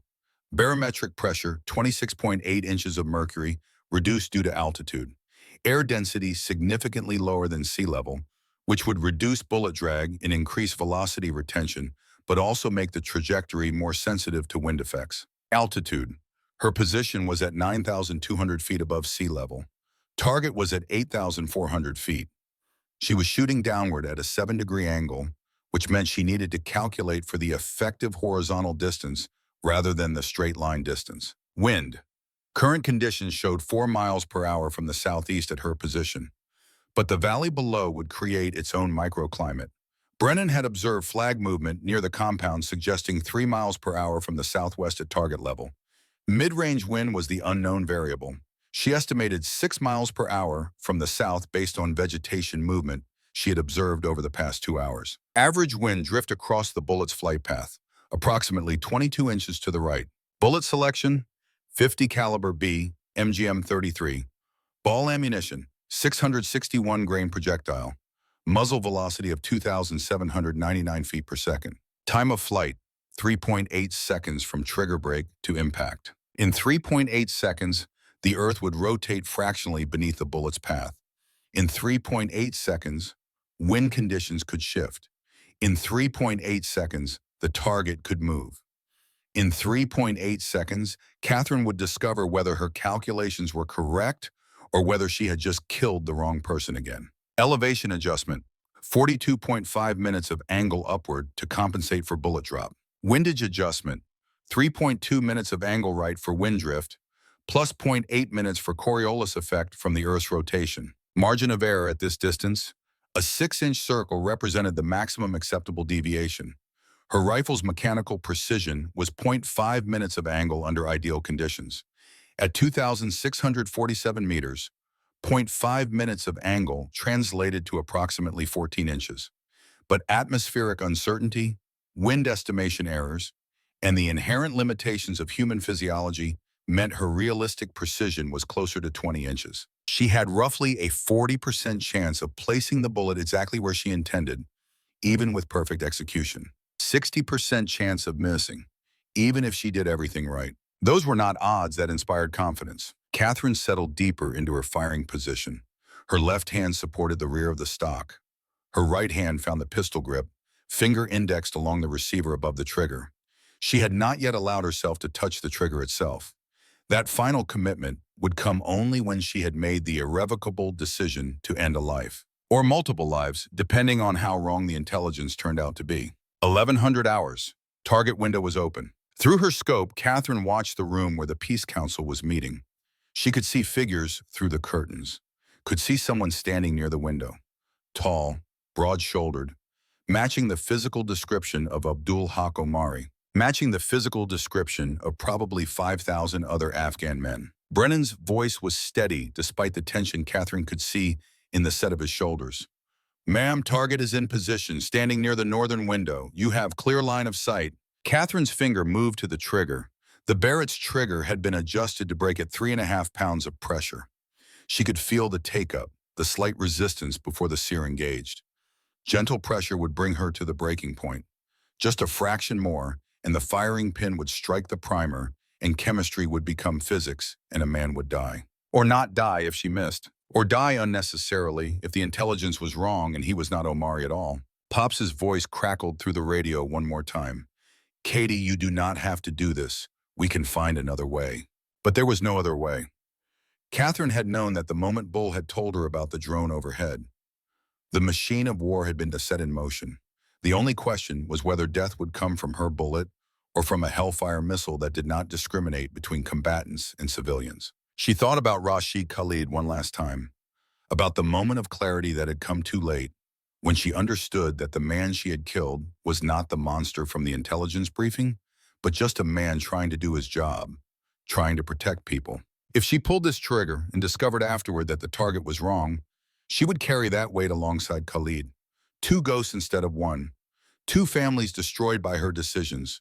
2 sets of consequences that could never be undone. But if she did not pull the trigger, 40 people would burn, and Katherine would carry that weight too. The weight of having the power to prevent mass death and choosing not to use it. Every choice led to guilt. Every path led to ghosts. The only question was which ghosts she could live with. Katherine took a long, slow breath, held it, let her heartbeat settle into the space between seconds. The world narrowed to the small circle of magnified reality visible through her scope. Everything outside that circle ceased to exist. There was only the target, only the mathematics, only the moment of decision that had been approaching since the moment she had agreed to this mission. Her finger began to apply pressure to the trigger. Smooth, steady, the kind of pressure that would not disturb the rifle's alignment even fractionally. And then the target moved. The tall figure in the window turned, stepping back from the opening. He moved deeper into the room, becoming nothing more than a shadow among shadows in the interior darkness of the building. Katherine's crosshair, which had been centered on his chest, now rested on empty window frame. She lifted her finger from the trigger. "Target has moved," she whispered into her mic. "I do not have the shot." Brennan scanned the room through his spotting scope. Confirmed, primary target no longer visible in the window. Multiple individuals still in the room, but no clear identification possible. Bull's voice came through immediately. "Overwatch 1, CIA is requesting immediate engagement. Drone strike has been authorized. Launch in 90 seconds if you do not take the shot." 90 seconds until 40 people burned. Katherine kept her scope trained on the window, searching for any movement that would give her a target. Any confirmation that Omari was still in that room. Any justification for taking a shot that might end an innocent life. The seconds ticked past, 70 seconds, 60 seconds. And then someone else appeared in the window. A different figure. Shorter, thinner, wearing a blue robe that caught the light streaming through the opening. The person moved with practiced efficiency, carrying something in their hands, something that reflected sunlight. A tea service. Katherine's breath caught. Through her scope, she watched the figure in blue arrange cups in a teapot on what appeared to be a low table just visible through the window. The movements were deliberate, careful, the movements of someone performing a familiar domestic task. A servant bringing refreshment to the meeting attendees. The figure stepped fully into the window frame, perfectly positioned, perfectly visible. The blue robe filled Katherine's scope. Behind the servant, deeper in the room, she could see shadows, could see movement, could see what might be the tall figure, the one who matched Omari's description, standing approximately 2 meters behind the servant. If Katherine fired now, the .50 caliber bullet would pass through the servant. The massive projectile had enough energy to penetrate a human body and continue traveling. If the tall figure was standing directly behind the servant in a straight line with Katherine's position, the bullet might kill both. Or it might kill only the servant and miss Omari entirely. Or it might kill the servant and wound someone else who happened to be in the wrong place. Or the tall figure might not be Omari at all, and Katherine would kill 2 innocent people. 45 seconds until drone launch. Brennan's voice was tight with stress. "Ma'am, individual in window is not the target. Appears to be serving tea. Primary target may be in room behind servant, but cannot confirm." Katherine's mind raced through calculations that had nothing to do with ballistics. If she shot through the servant, she might hit Omari, might complete the mission, might prevent the drone strike that would kill 40 people. But she would definitely kill the servant, would definitely add another ghost to the collection she already carried. If she did not shoot, the drone would launch. 40 people would die, including the servant who was currently arranging teacups. 30 seconds. The servant finished with the tea service and began to step back from the window. In 5 seconds, maybe 10, the figure would be clear of Katherine's line of fire. The window would be empty again, and the decision would be made for her when the drone launched. 25 seconds. Katherine made her choice. Her finger found the trigger again. The servant was still partially in the window frame, but moving. Katherine aimed not at the visible figure in blue, but at the space where she calculated the tall figure was standing, based on shadows and the geometry of the room she had studied for 2 hours. She was shooting at a target she could not clearly see, through a person who was certainly innocent, based on intelligence she did not trust, with a 40% chance of hitting even if her assumptions were correct. Every part of her training screamed that this was wrong. Every instinct told her to hold fire. Every lesson she had learned from Fallujah told her that shooting without clear target identification led to disaster. But 40 people would die in 15 seconds if she did not pull the trigger. Katherine whispered a prayer she did not believe in, asked forgiveness from a God she was not sure existed, made a promise to the servant in the blue robe that she would carry the weight of this moment for whatever remained of her life, and squeezed the trigger. The Baratim. 107A1 roared, its muzzle brake channeling explosive gases to either side with a concussive blast that hammered Katherine's ears despite her hearing protection. The massive recoil drove the stock back into her shoulder with enough force to leave a bruise. The rifle rode up slightly before the bipod legs and her body weight brought it back down. Katherine stayed in her scope, watching through the inevitable flinch that came with firing a .50 caliber rifle. She had to see where the bullet went, had to know if her calculations were correct, had to witness the consequence of her decision. The bullet's flight time was 3.8 seconds. Katherine counted them in her head, synchronized to her heartbeat. 1. The bullet was already 700 meters downrange, still supersonic, creating a visible vapor trail in the humid morning air. 2. Halfway to target, the bullet had climbed through its ballistic arc and was beginning to descend. Wind drift was affecting its path, pushing it incrementally right according to her calculations. 3. 2,400 meters downrange. The bullet had dropped significantly from its peak trajectory, falling fast now as gravity and air resistance compounded their effects. Katherine could see the heat shimmer from the valley floor, distorting her view of the target building. 3.8. Impact. Through her scope, Katherine saw the window explode, glass and wood frame disintegrating as the massive .50 caliber bullet punched through. She saw the figure in blue collapse, the T-service scattering. She saw the spray of red mist, saw chaos erupt in the room beyond as people reacted to sudden, explosive violence. Brennan's voice was shaking. Hit! Target down! But Katherine's scope was already shifting, scanning the room beyond the shattered window. She needed to see, needed to confirm, needed to know if the bullet had continued through the servant and found Omari behind. What she saw stopped her heart. The servant lay crumpled in the window, clearly dead, Wissam.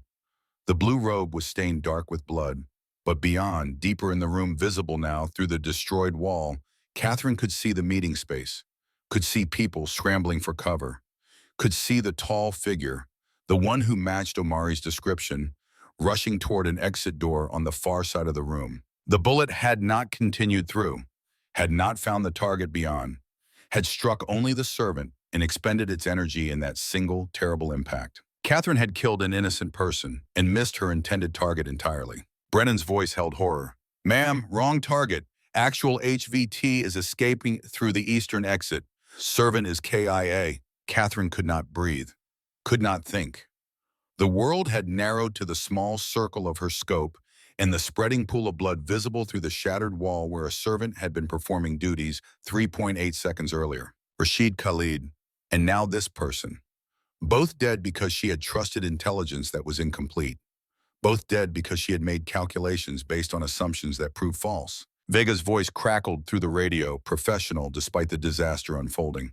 Ground leader, this is SEAL 1. We are moving to intercept HVT. 3 minutes to compound. Bull's voice was hollow. Kate, CIA is reporting servant KIA. Omari is escaping through back exit.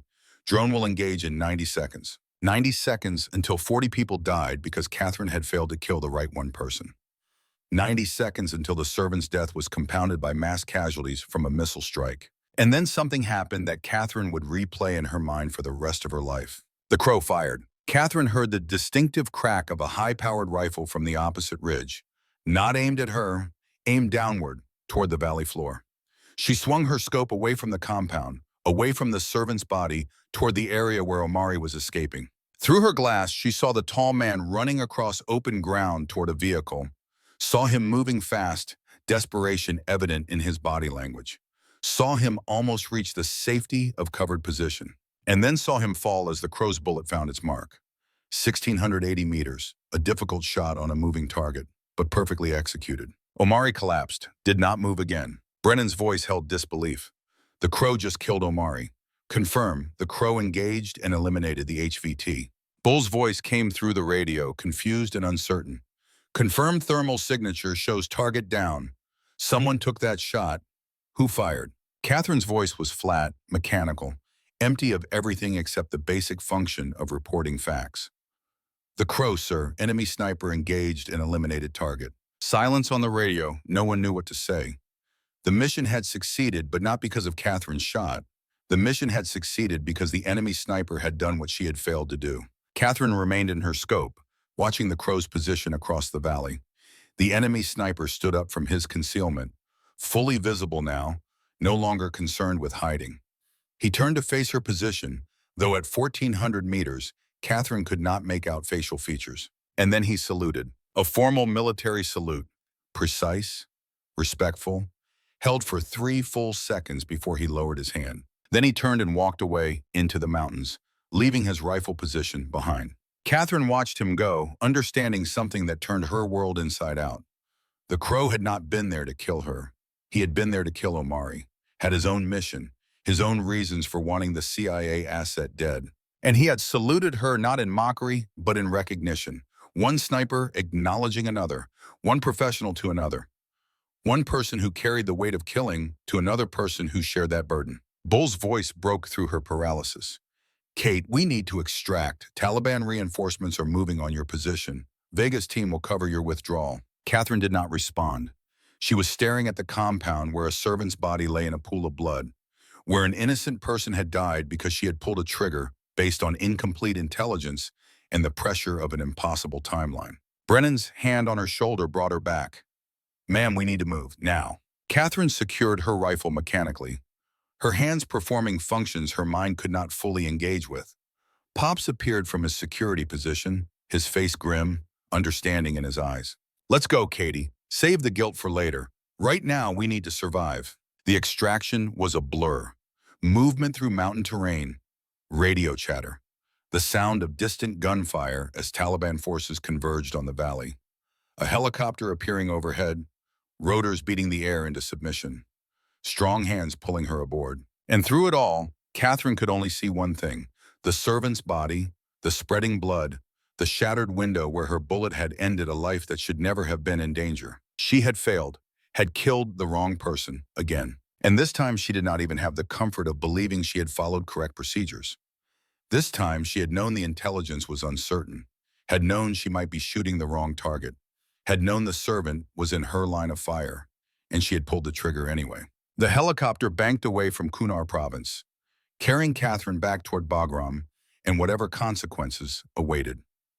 Behind them, smoke rose from the compound where a peace council had turned into a killing ground, where one servant had died for being in the wrong place, where one CIA asset had died for knowing too much. And somewhere in the mountains, the crow was disappearing into terrain he knew better than the Americans ever would, carrying his own reasons and his own burdens and his own understanding of what it meant to kill people for purposes larger than any single human life. Katherine closed her eyes against the vibration of the helicopter, against the concerned looks from Brennan and Pops, against the weight of one more ghost added to the collection she carried.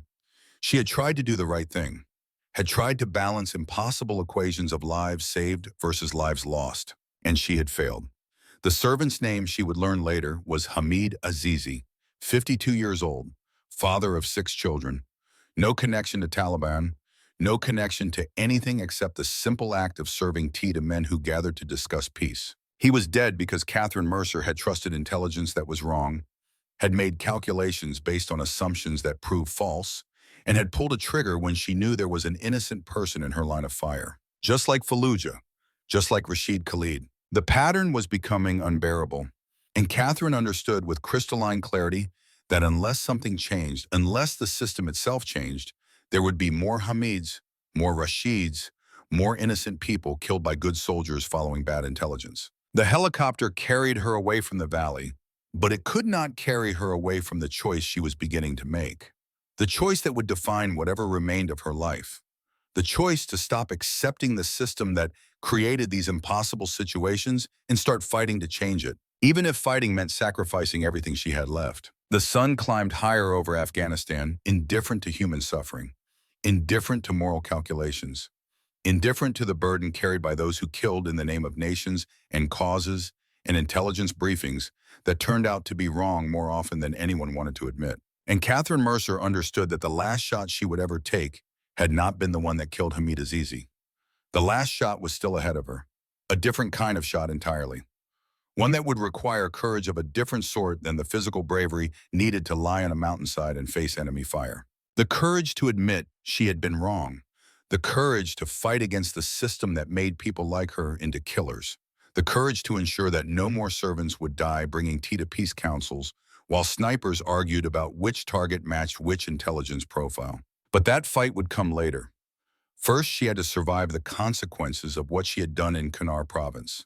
First, she had to face Bull and the CIA and the official reports that would sanitize and justify and explain away why an innocent man had died. First, she had to learn that the conspiracy ran deeper than she imagined, and that Hamid Azizi's death was not an accident of war but a calculated move in a game played by people who saw soldiers like her as nothing more than tools to be used and discarded when they knew too much. The helicopter flew on through the bright Afghan morning, carrying Katherine toward revelations that would force her to choose between the uniform she had worn for 20 years and the conscience she had been trying to silence for 6. Some choices, she was learning, were not really choices at all.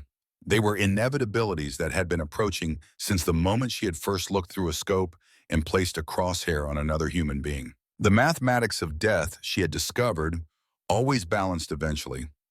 The equation always came due, and Katherine Mercer's bill was coming due faster than she had ever imagined possible. Bagram Airfield materialized below the helicopter like a city built from shipping containers and razor wire. Katherine Mercer watched it approach with the same detached awareness she had been using to observe everything since leaving Kunar province. The part of her mind that usually processed emotions had shut down somewhere over the Hindu Kush mountains. What remained was pure function, breathing, heartbeat, the mechanical necessities of staying alive. The helicopter touched down and she moved through the motions of disembarkment. Unstrap, gather gear, step onto tarmac that radiated heat like a griddle. The Barrett M107A1 felt heavier than it had during the 6-hour trek up the mountain. Or maybe she felt weaker. Hard to tell the difference anymore. Bull was waiting beside a tactical vehicle, his face carved from stone. No expression, no indication of what was happening behind his eyes. But Katherine knew him well enough to read the tension in his shoulders, the way his jaw muscles worked beneath the skin. Debriefing in 20 minutes, and he said. No greeting, no acknowledgement of what had happened in the valley. Just information delivered in a command voice. Seskif 3 CIA will be present. Katherine nodded. Words seemed unnecessary. What could she say that would change anything? Hamid Azizi was still dead. Her bullet had still killed him. The fact that the Crow had completed the mission did not absolve her of killing an innocent man. Brennan and Pops moved past her toward the temporary quarters, both men carrying exhaustion like physical weight. Brennan glanced back once, his young face aged by what he had witnessed through his spotting scope. Katherine looked away. She could not bear the concern in his eyes. Bull waited until the others were out of earshot before speaking again. Kate, before we go into that room, I need you to understand something. The CIA is going to spin this as a success. Target eliminated. Mission accomplished. They are not going to acknowledge what actually happened.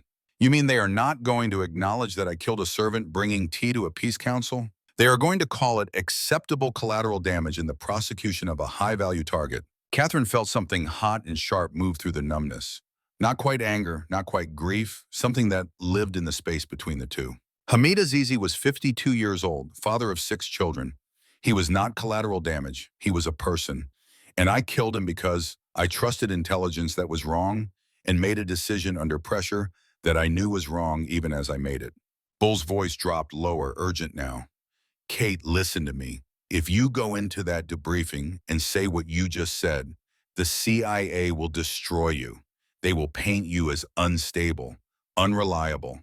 They will dig up Fallujah and make sure everyone knows you have a history of questioning intelligence assessments. They will end your career and make sure you cannot speak publicly about what happened here. Maybe my career should end.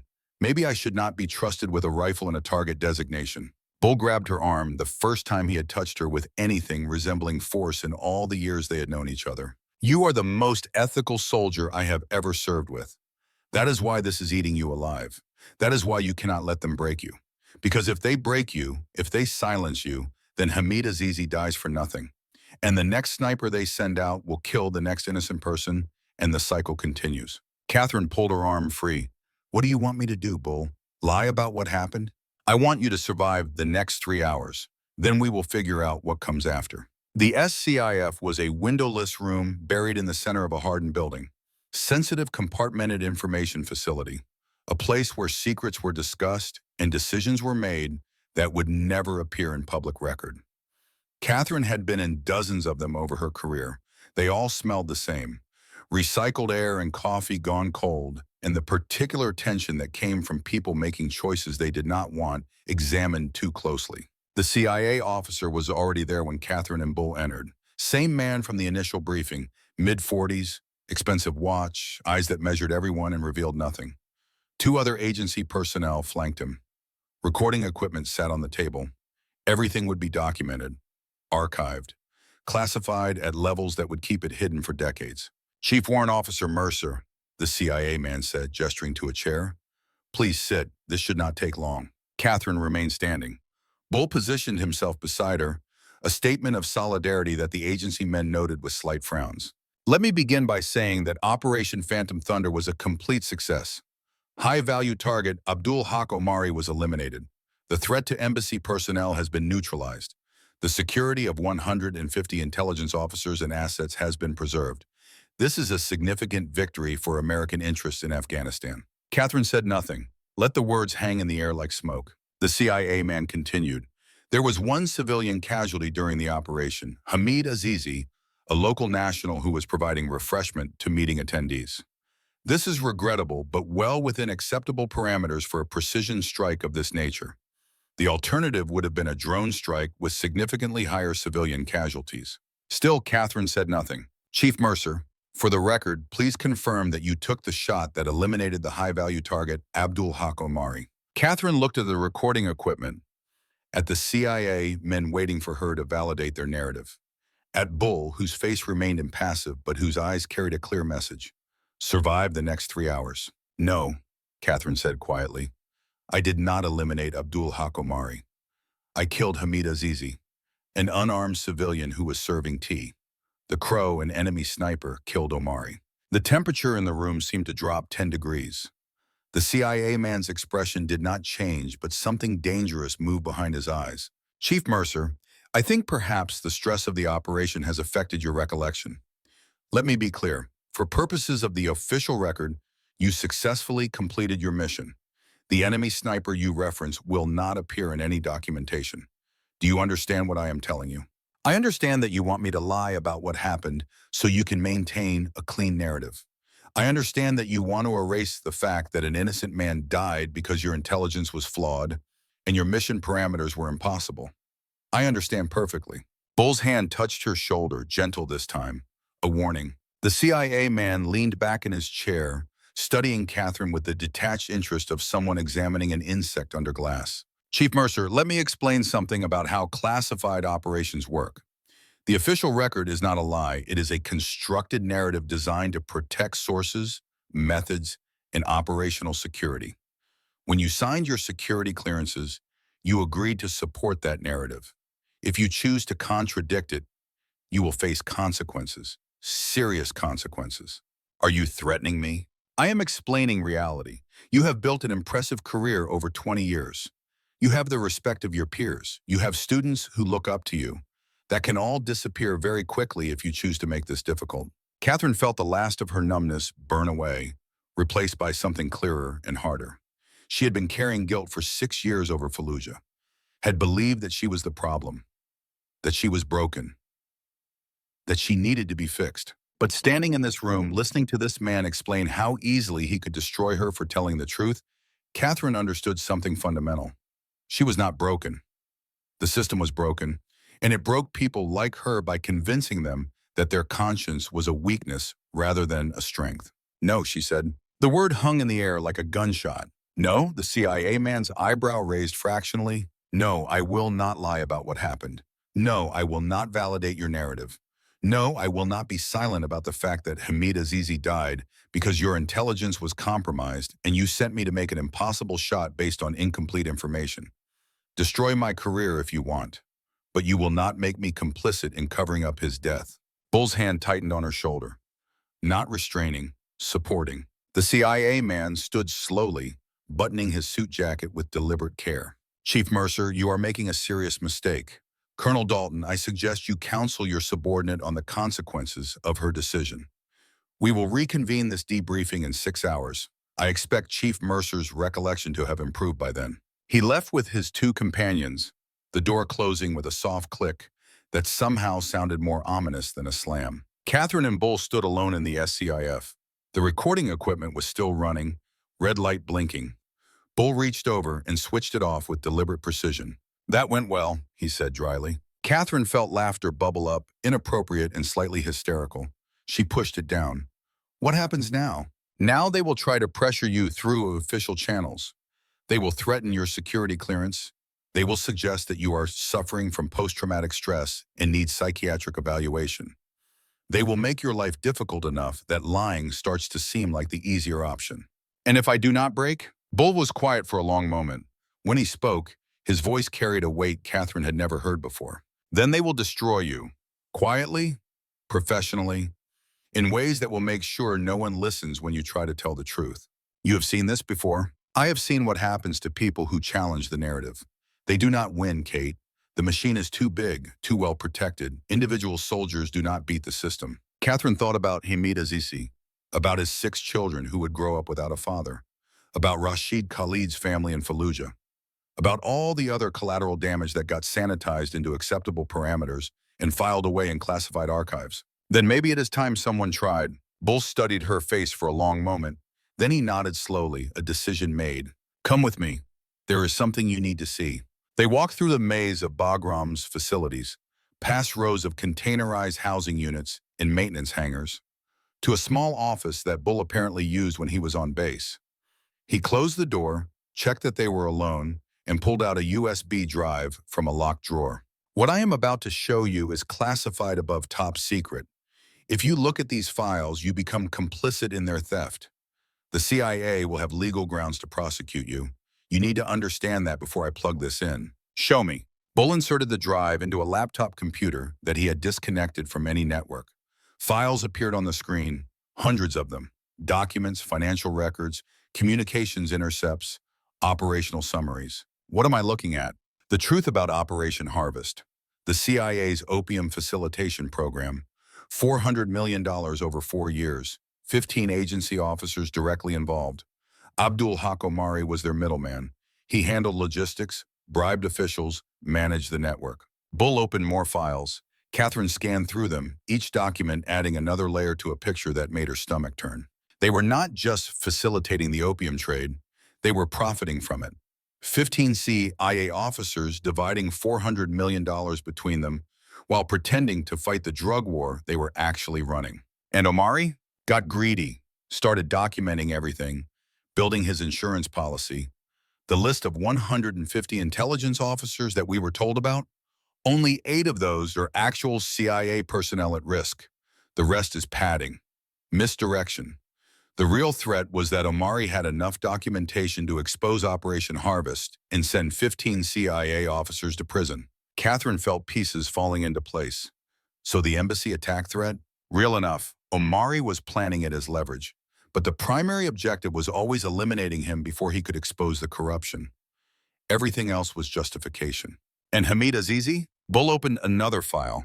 Katherine saw a photograph of a middle-aged Afghan man, gentle eyes, kind face. The kind of face that belonged to a person who brought tea to meetings. Hamid Azizi was Rashid Khalid's brother. The words hit Katherine like a physical blow. She sat down heavily in the nearest chair, the world tilting sideways. The Iraqi police officer I killed in Fallujah. Hamid was his brother? Ahmad Massoud, the Afghan colonel who provided our intelligence, was Rashid's cousin. He spent 6 years planning revenge, got himself recruited by CIA as a local asset, worked his way into a trusted position, then set up this operation specifically to put you in a position where you would either kill Hamid or die trying. Catherine's mind was reeling. The entire mission was designed to make me kill Rashid Khalid's brother or to get you killed by the Crow. Either outcome satisfied Massoud's revenge, but he miscalculated, did not expect the Crow to have his own mission, did not expect you to survive. Where is Massoud now? Bull's expression went flat. Dead. Official cause of death is suicide by hanging. Happened 6 hours after he was taken into custody. Preliminary coroner's report shows signs of strangulation inconsistent with self-inflicted injury. The CIA killed him. Cannot prove it. But yes, he knew too much. Became a liability, just like you are becoming a liability. Katherine stood up, pacing the small office, trying to process information that reframed everything she thought she understood about the past 6 years. The Fallujah shooting, Rashid Khalid, that was not my fault. The intelligence designating him as an insurgent came from the same CIA faction, running Operation Harvest. He was investigating weapon smuggling that would have led back to them. They needed him dead. You were the tool they used. Katherine felt something crack inside her chest. 6 years of guilt. 6 years of believing she had failed. 6 years of carrying the weight of a mistake that had never been hers to carry. Why are you showing me this, Bull? Because I am tired of good soldiers being broken by bad systems. Because my son died protecting a corrupt enterprise and I did not figure it out until it was too late. Because you deserve to know that you are not the problem. You never were. Bull ejected the USB drive and held it out to her. This is everything. Every document, every communication, every piece of evidence proving Operation Harvest existed. If this goes public, 15 CIA officers go to prison. The agency takes massive damage. American intelligence operations in Afghanistan get compromised. People will die. Katherine stared at the small device. So much weight in such a tiny object. And if it does not go public, then Hamid Azizi dies for nothing. Rashid Khalid dies for nothing. The corruption continues. And the next time they need a sniper to eliminate someone who threatens their operation, they will find another good soldier and turn them into a killer. What happens to you if I take this? Bull smiled, sad and tired. I am 58 years old, 6 months from retirement. They can take my pension, they can prosecute me, but they cannot take more than I have already lost. Danny is still dead. That does not change. But maybe I can make sure his death meant something. Katherine took the USB drive. The plastic was warm from Bull's hand. What do I do with it? Whatever your conscience tells you, I trust your judgment, Kate. I always have. A knock at the door interrupted them. Pop stuck his head in, his weathered face grim. Katie, you need to see this. Something is happening. They followed Pops to the Tactical Operations Center where multiple screens showed news feeds from American networks.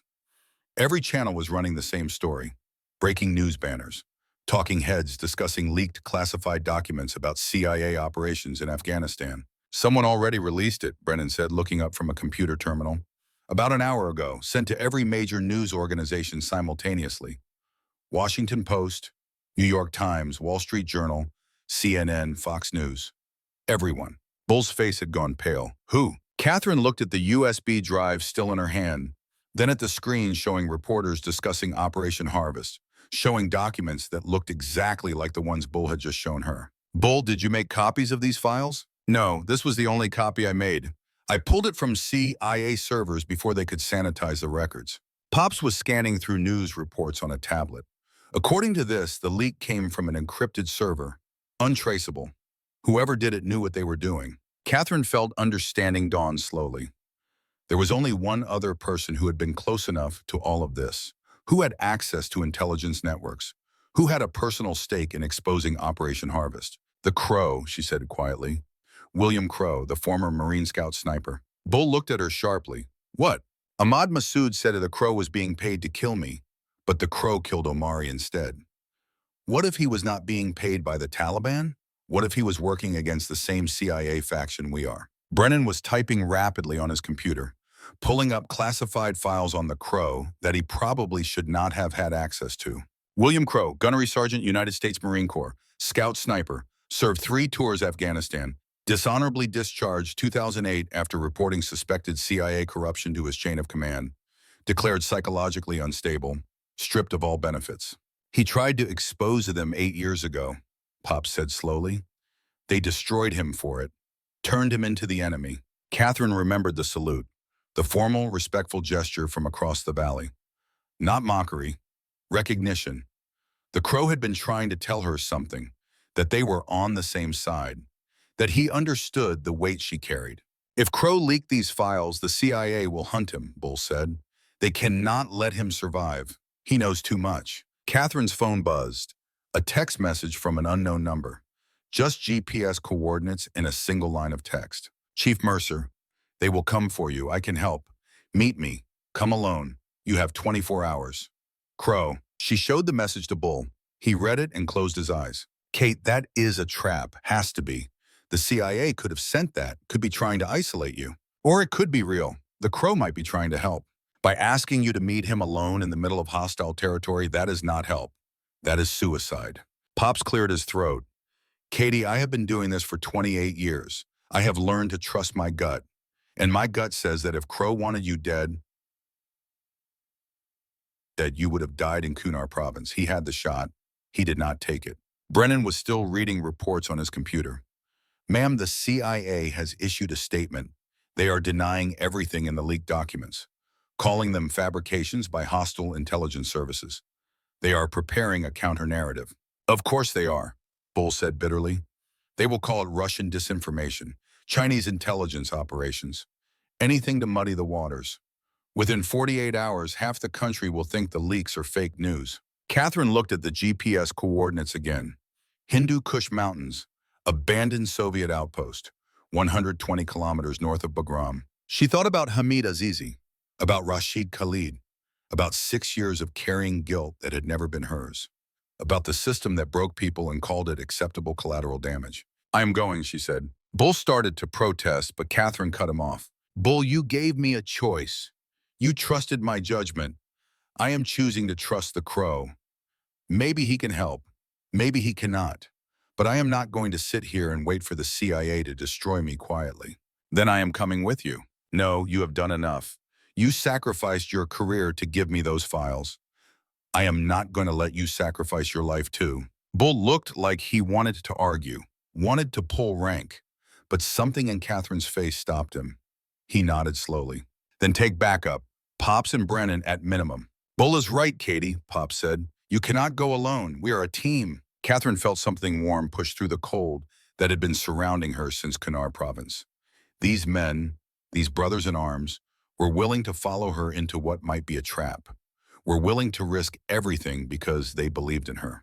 Okay, but we do this off books. No official support, no communications with Bagram. If this goes wrong, the army can deny any knowledge. Screw the army, Brennan said with sudden vehemence that surprised Katherine. Ma'am, you taught me that being a sniper means knowing when not to shoot. You taught me that conscience matters more than orders. I am not going to abandon those lessons now. They spent the next 2 hours preparing, gathering weapons and ammunition and supplies from sources that would not create official records. Brennan proved surprisingly adept at acquiring equipment through informal networks of junior enlisted personnel who operated on the barter system. By nightfall, they had everything they needed for a 4-day operation in the mountains. Bull arranged for an off-books helicopter insertion through a pilot who owed him favors. No flight plan, no manifest, just a favor between old soldiers. As Katherine was checking her gear one final time, Bull pulled her aside. Kate, before you go, I need you to promise me something. What? Promise me that you will come back, that you will survive whatever is waiting out there. Because the fight is not over. The leaks are just the beginning. There are going to be investigations, congressional hearings. Someone is going to need to testify about what really happened. Someone the public will believe. A soldier with an impeccable record who has no reason to lie. My record is not impeccable anymore, Bull. I killed an innocent man. You killed Hamid Azizi because you were put in an impossible position by people who manipulated the system for their own gain. That is not the same thing as being a bad soldier. And when the time comes to tell that story in front of Congress, in front of the American people, I need you to be alive to tell it. Katherine pulled Bull into a brief, hard embrace. I will do my best. That is all any of us can do. The helicopter lifted off from Bagram 2 hours before midnight, unmarked, running dark. Pilot flying on night vision and experience, and a willingness to bend regulations for a Marine colonel he had served with in Fallujah. Katherine sat near their open door, watching Afghanistan pass beneath them in shades of green and black. Brennan checked his gear obsessively. Pops sat with his eyes closed, conserving energy the way he always did before operations. They were flying toward the unknown, toward a meeting with a man who might be an ally or might be the final trap in a conspiracy that had already cost too many lives. Toward confrontation with the truth about Fallujah and Kunar province, and 6 years of guilt that Katherine was only beginning to understand might not have been earned. The mountains rose around them, ancient and indifferent. Somewhere in those mountains, William Crowe was waiting. Former Marine, disgraced soldier, enemy sniper, the man who had saluted Katherine across a valley after killing the target she had failed to hit. The man who might have answers, or might have a bullet with her name on it. Either way, Katherine was done running, done hiding, done letting the system break her into pieces while pretending it was for her own good. The helicopter banked north, following a course that would take them deep into territory where the Afghan government had no real authority, and the Taliban moved freely, where Soviet soldiers had died by the thousands in the 1980s, where empires came to learn that some mountains could not be conquered. Katherine checked her rifle one more time. The Barrett M107A1 that had killed Hamid Azizi, the weapon that had been the instrument of her guilt, the tool that the system had used to turn her into a killer. But tools were only as good or evil as the hands that wielded them. And Katherine was beginning to understand that her hands had been guided by forces she had not seen, manipulated by systems she had not understood. The Crow had seen it, had tried to break free, had been destroyed for his trouble and rebuilt himself into something the system could not control. Maybe he could teach her how to do the same. The helicopter flew on through the Afghan night, carrying 3 soldiers toward a reckoning that had been 6 years in the making. Behind them, Bagram slowly disappeared into darkness. Ahead, the mountains waited with whatever truth or lies or redemption the dawn would bring. And Katherine Mercer, Chief Warrant Officer, United States Army, sniper instructor, killer of 2 innocent men, felt something she had not felt in 6 years. Hope. The abandoned Soviet outpost emerged from the pre-dawn darkness like a monument to failed empires. Concrete bunkers crumbling into the mountain stone. Rusted artillery pieces still pointing toward valleys where Afghan fighters had bled Soviet soldiers white 3 decades ago. Katherine Mercer approached on foot, her Barrett M107A1 slung across her back. Brennan and Pops flanking her position 50 meters out on either side. The helicopter had dropped them 4 clicks south 2 hours before first light. They had made the approach slowly, carefully, scanning for ambush positions and tripwires and all the ways a meeting could turn into a killing ground. But the outpost appeared genuinely abandoned. No heat signatures on their thermal imaging. No sounds except wind whistling through broken structures. Katherine keyed her radio twice, the signal for Brennan and Pops to hold position while she moved forward alone. They would not like it, would want to stay close. But this meeting, if it was really a meeting and not a trap, needed to happen between her and the Crow without the complication of nervous trigger fingers. She unslung the Barrett and advanced into the outpost compound with her rifle at low ready. The eastern sky was beginning to lighten. In 30 minutes, the sun would break over the mountains, and whatever was going to happen would happen in full daylight. A voice called out from the largest bunker, accented English, American but worn smooth by years away from home. Chief Mercer, you can lower your weapon. If I wanted you dead, you would not have made it within a click of this position. Katherine did not lower her rifle. Show yourself. A figure emerged from the bunker entrance. Tall, lean, moving with the economy of motion that came from years of operating in hostile territory. He wore traditional Afghan clothing but carried himself like the Marine he had once been.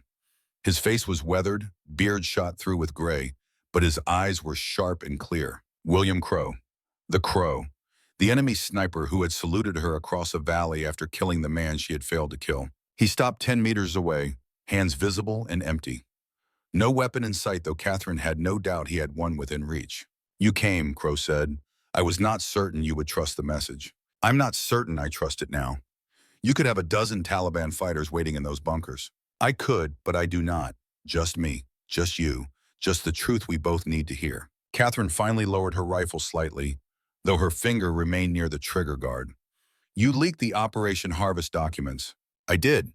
Been collecting evidence for 4 years, waiting for the right moment.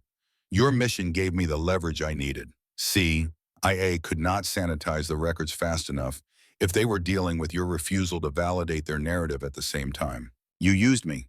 I gave you a choice. Could have let you walk into that valley blind. Could have killed you when you exposed yourself with your shot. Instead, I completed the mission and saluted, tried to tell you we were on the same side. Katherine thought about the moment. The formal gesture across 1,400 meters. The recognition between two professionals who understood the weight of killing. You were a Marine Scout sniper. 3 tours. They drummed you out when you tried to report corruption. Crow nodded slowly. 2008, I saw CIA officers facilitating opium shipments. Documented it, reported through proper channels. Got labeled psychologically unstable. Discharged. Stripped of everything. They made me into the enemy so they could discredit anything I said. So you actually became the enemy. Started working for the Taliban. Started working for myself, took contracts from whoever paid. Used the money to fund my real mission. Exposing the bastards who destroyed my career and turned Afghanistan into their personal profit center. The sun was beginning to break over the mountains now, painting the ruins in shades of gold and amber. Katherine could see Crow's face more clearly, could see the scars. The lines etched by years of living outside the protection of the system that had once defined him. Why contact me? Why not just release the documents and disappear? Crow's expression softened slightly. Because I have been where you are, Chief Mercer, carrying guilt for deaths that were not your fault. Believing you were the problem when the system was the problem. It took me 4 years to understand I had been used. You are just starting to see it. Thought maybe I could help you avoid some of the mistakes I made. What mistakes? Isolation, rage, becoming the thing they accused you of being. I let the anger consume me. Let it turn me into someone who could justify killing because the people I killed were part of a corrupt system. But killing corrupt people did not make me less of a killer, just gave me better rationalizations. Katherine thought about Hamid Azizi, about the servant she had killed while trying to prevent a drone strike that would have killed 40 people, about the mathematics of death and the impossible equations she had been asked to solve. Hamid Azizi was Rashid Khalid's brother. Ahmad Massoud set up the entire mission to make me kill him. I know. Massoud contacted me 6 months ago, offered me $100,000 to kill you during the operation. Told me about his revenge plan, about how he had engineered everything to put you in an impossible position. But you did not kill me. No, because I read the files on Rashid Khalid's death in Fallujah. Saw how you had been set up. Saw the same pattern I had seen in my own case. CIA needed someone dead, found a shooter they could manipulate, provided bad intelligence, and let a good soldier take the blame. Crow moved slowly to a broken concrete wall and sat down, gesturing for Katherine to join him. She hesitated, then crossed the distance and sat several feet away, her rifle across her lap. Rashid Khalid was not an insurgent, Crow said. He was an Iraqi police officer investigating weapons smuggling. The weapons were being moved by CIA contractors as part of an off-books arms dealing operation. Same group running Operation Harvest. Different country, same corruption.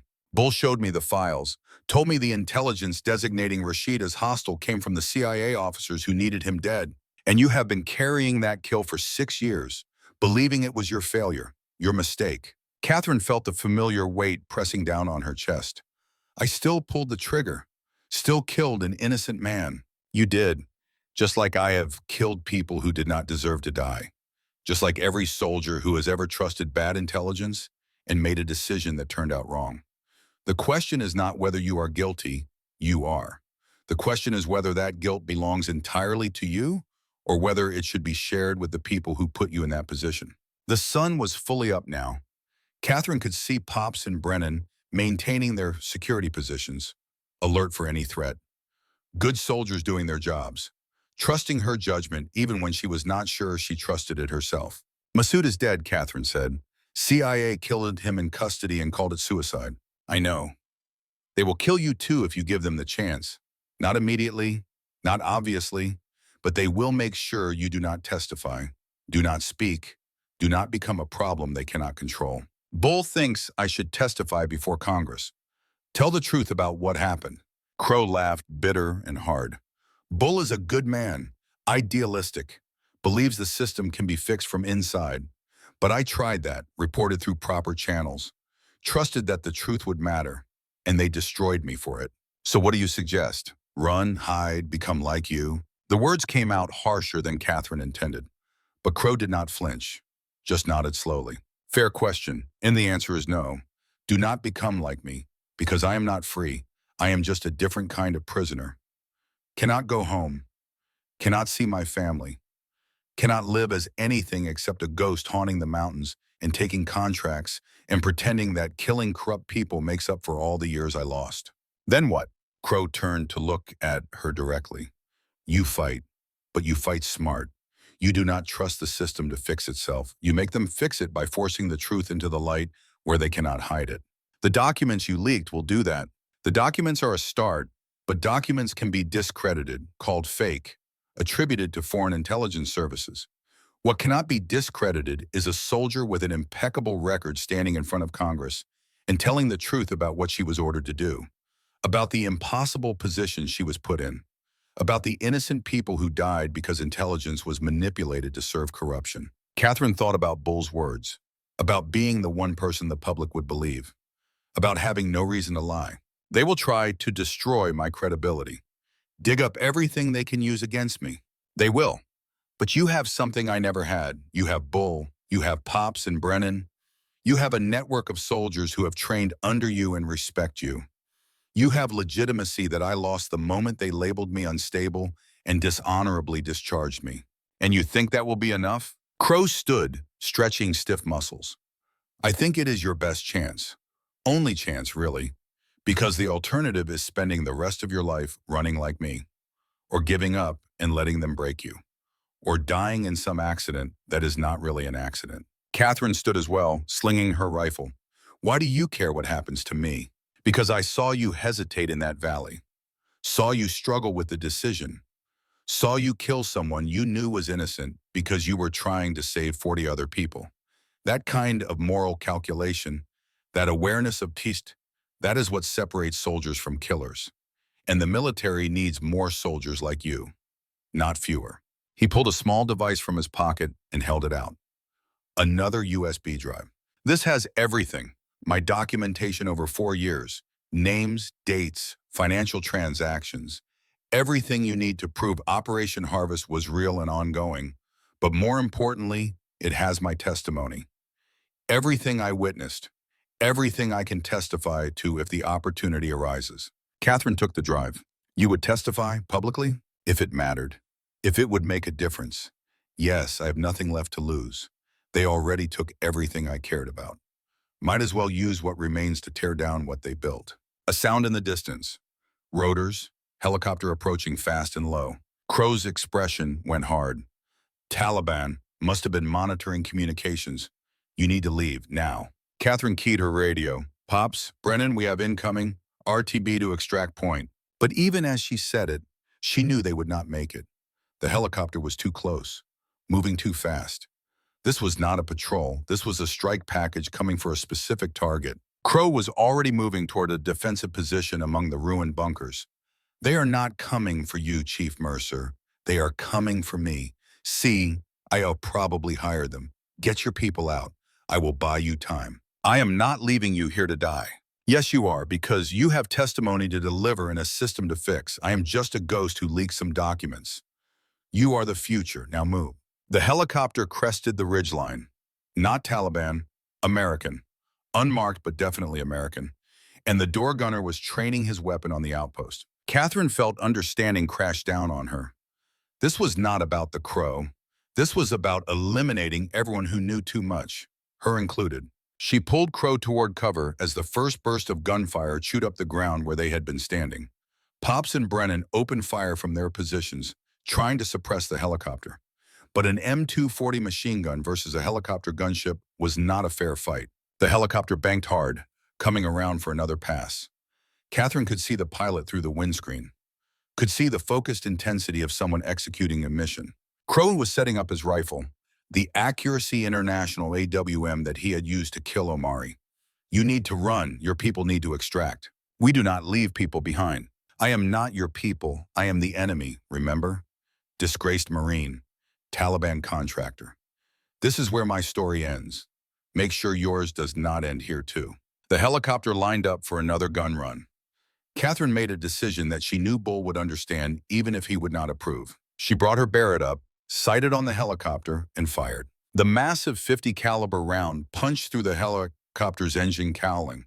Not a killing shot, not meant to be, but enough to make the pilot break off the attack and focus on controlling a damaged aircraft. The helicopter wobbled, losing altitude, trailing smoke. It disappeared behind a ridgeline. Katherine heard the impact a few seconds later. Not an explosion, just the crunch of metal hitting stone. That was stupid, Crow said. You just shot down an American helicopter. That is going to be very hard to explain.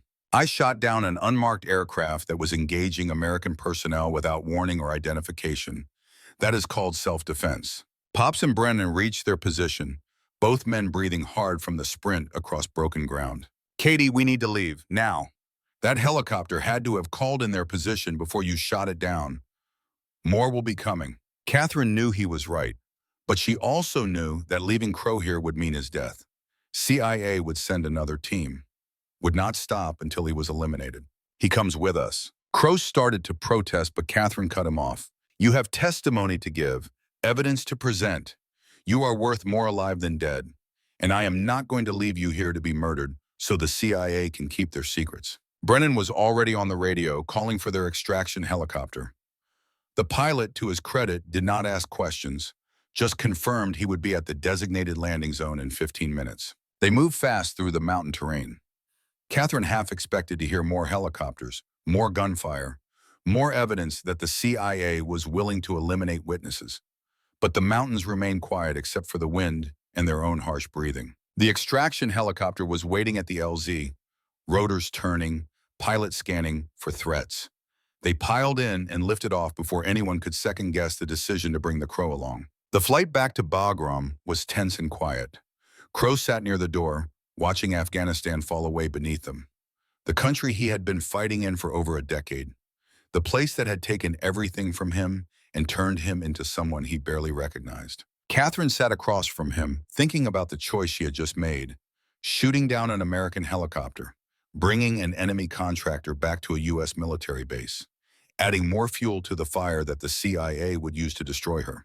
But she had also secured the testimony of a witness who could corroborate everything in the leaked documents, had potentially saved a life instead of taking one, had made a choice based on conscience rather than orders. Maybe that was what Bull meant about being a great sniper, knowing when not to shoot, and knowing when to shoot something other than the target you were told to engage. Bagram appeared on the horizon. Katherine could see activity on the flight line, vehicles moving, people gathering. Word had already spread that she was returning with unexpected cargo.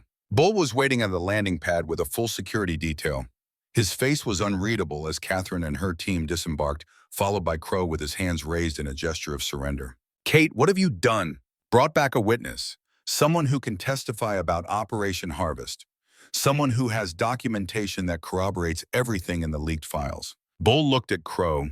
Recognition dawned slowly. William Crow, the Crow, you brought back the enemy sniper who killed Omari. I brought back Gunnery Sergeant William Crow, United States Marine Corps, a soldier who tried to report corruption 8 years ago and was destroyed for it. A witness who has evidence that 15 CIA officers have been profiting from the opium trade. He is also wanted for killing 7 NATO personnel over the past 2 years. In a war zone, while operating as a contractor, those were combat actions, not murders, and I am willing to testify to that. Bull closed his eyes, processing the political nightmare that Katherine had just delivered. When he opened them again, something like resignation had settled over his features. You understand what this means? Bringing him here? The CIA will demand he be turned over to them. Will claim national security. Will make all of this disappear. Then we do not give them the chance. We go public.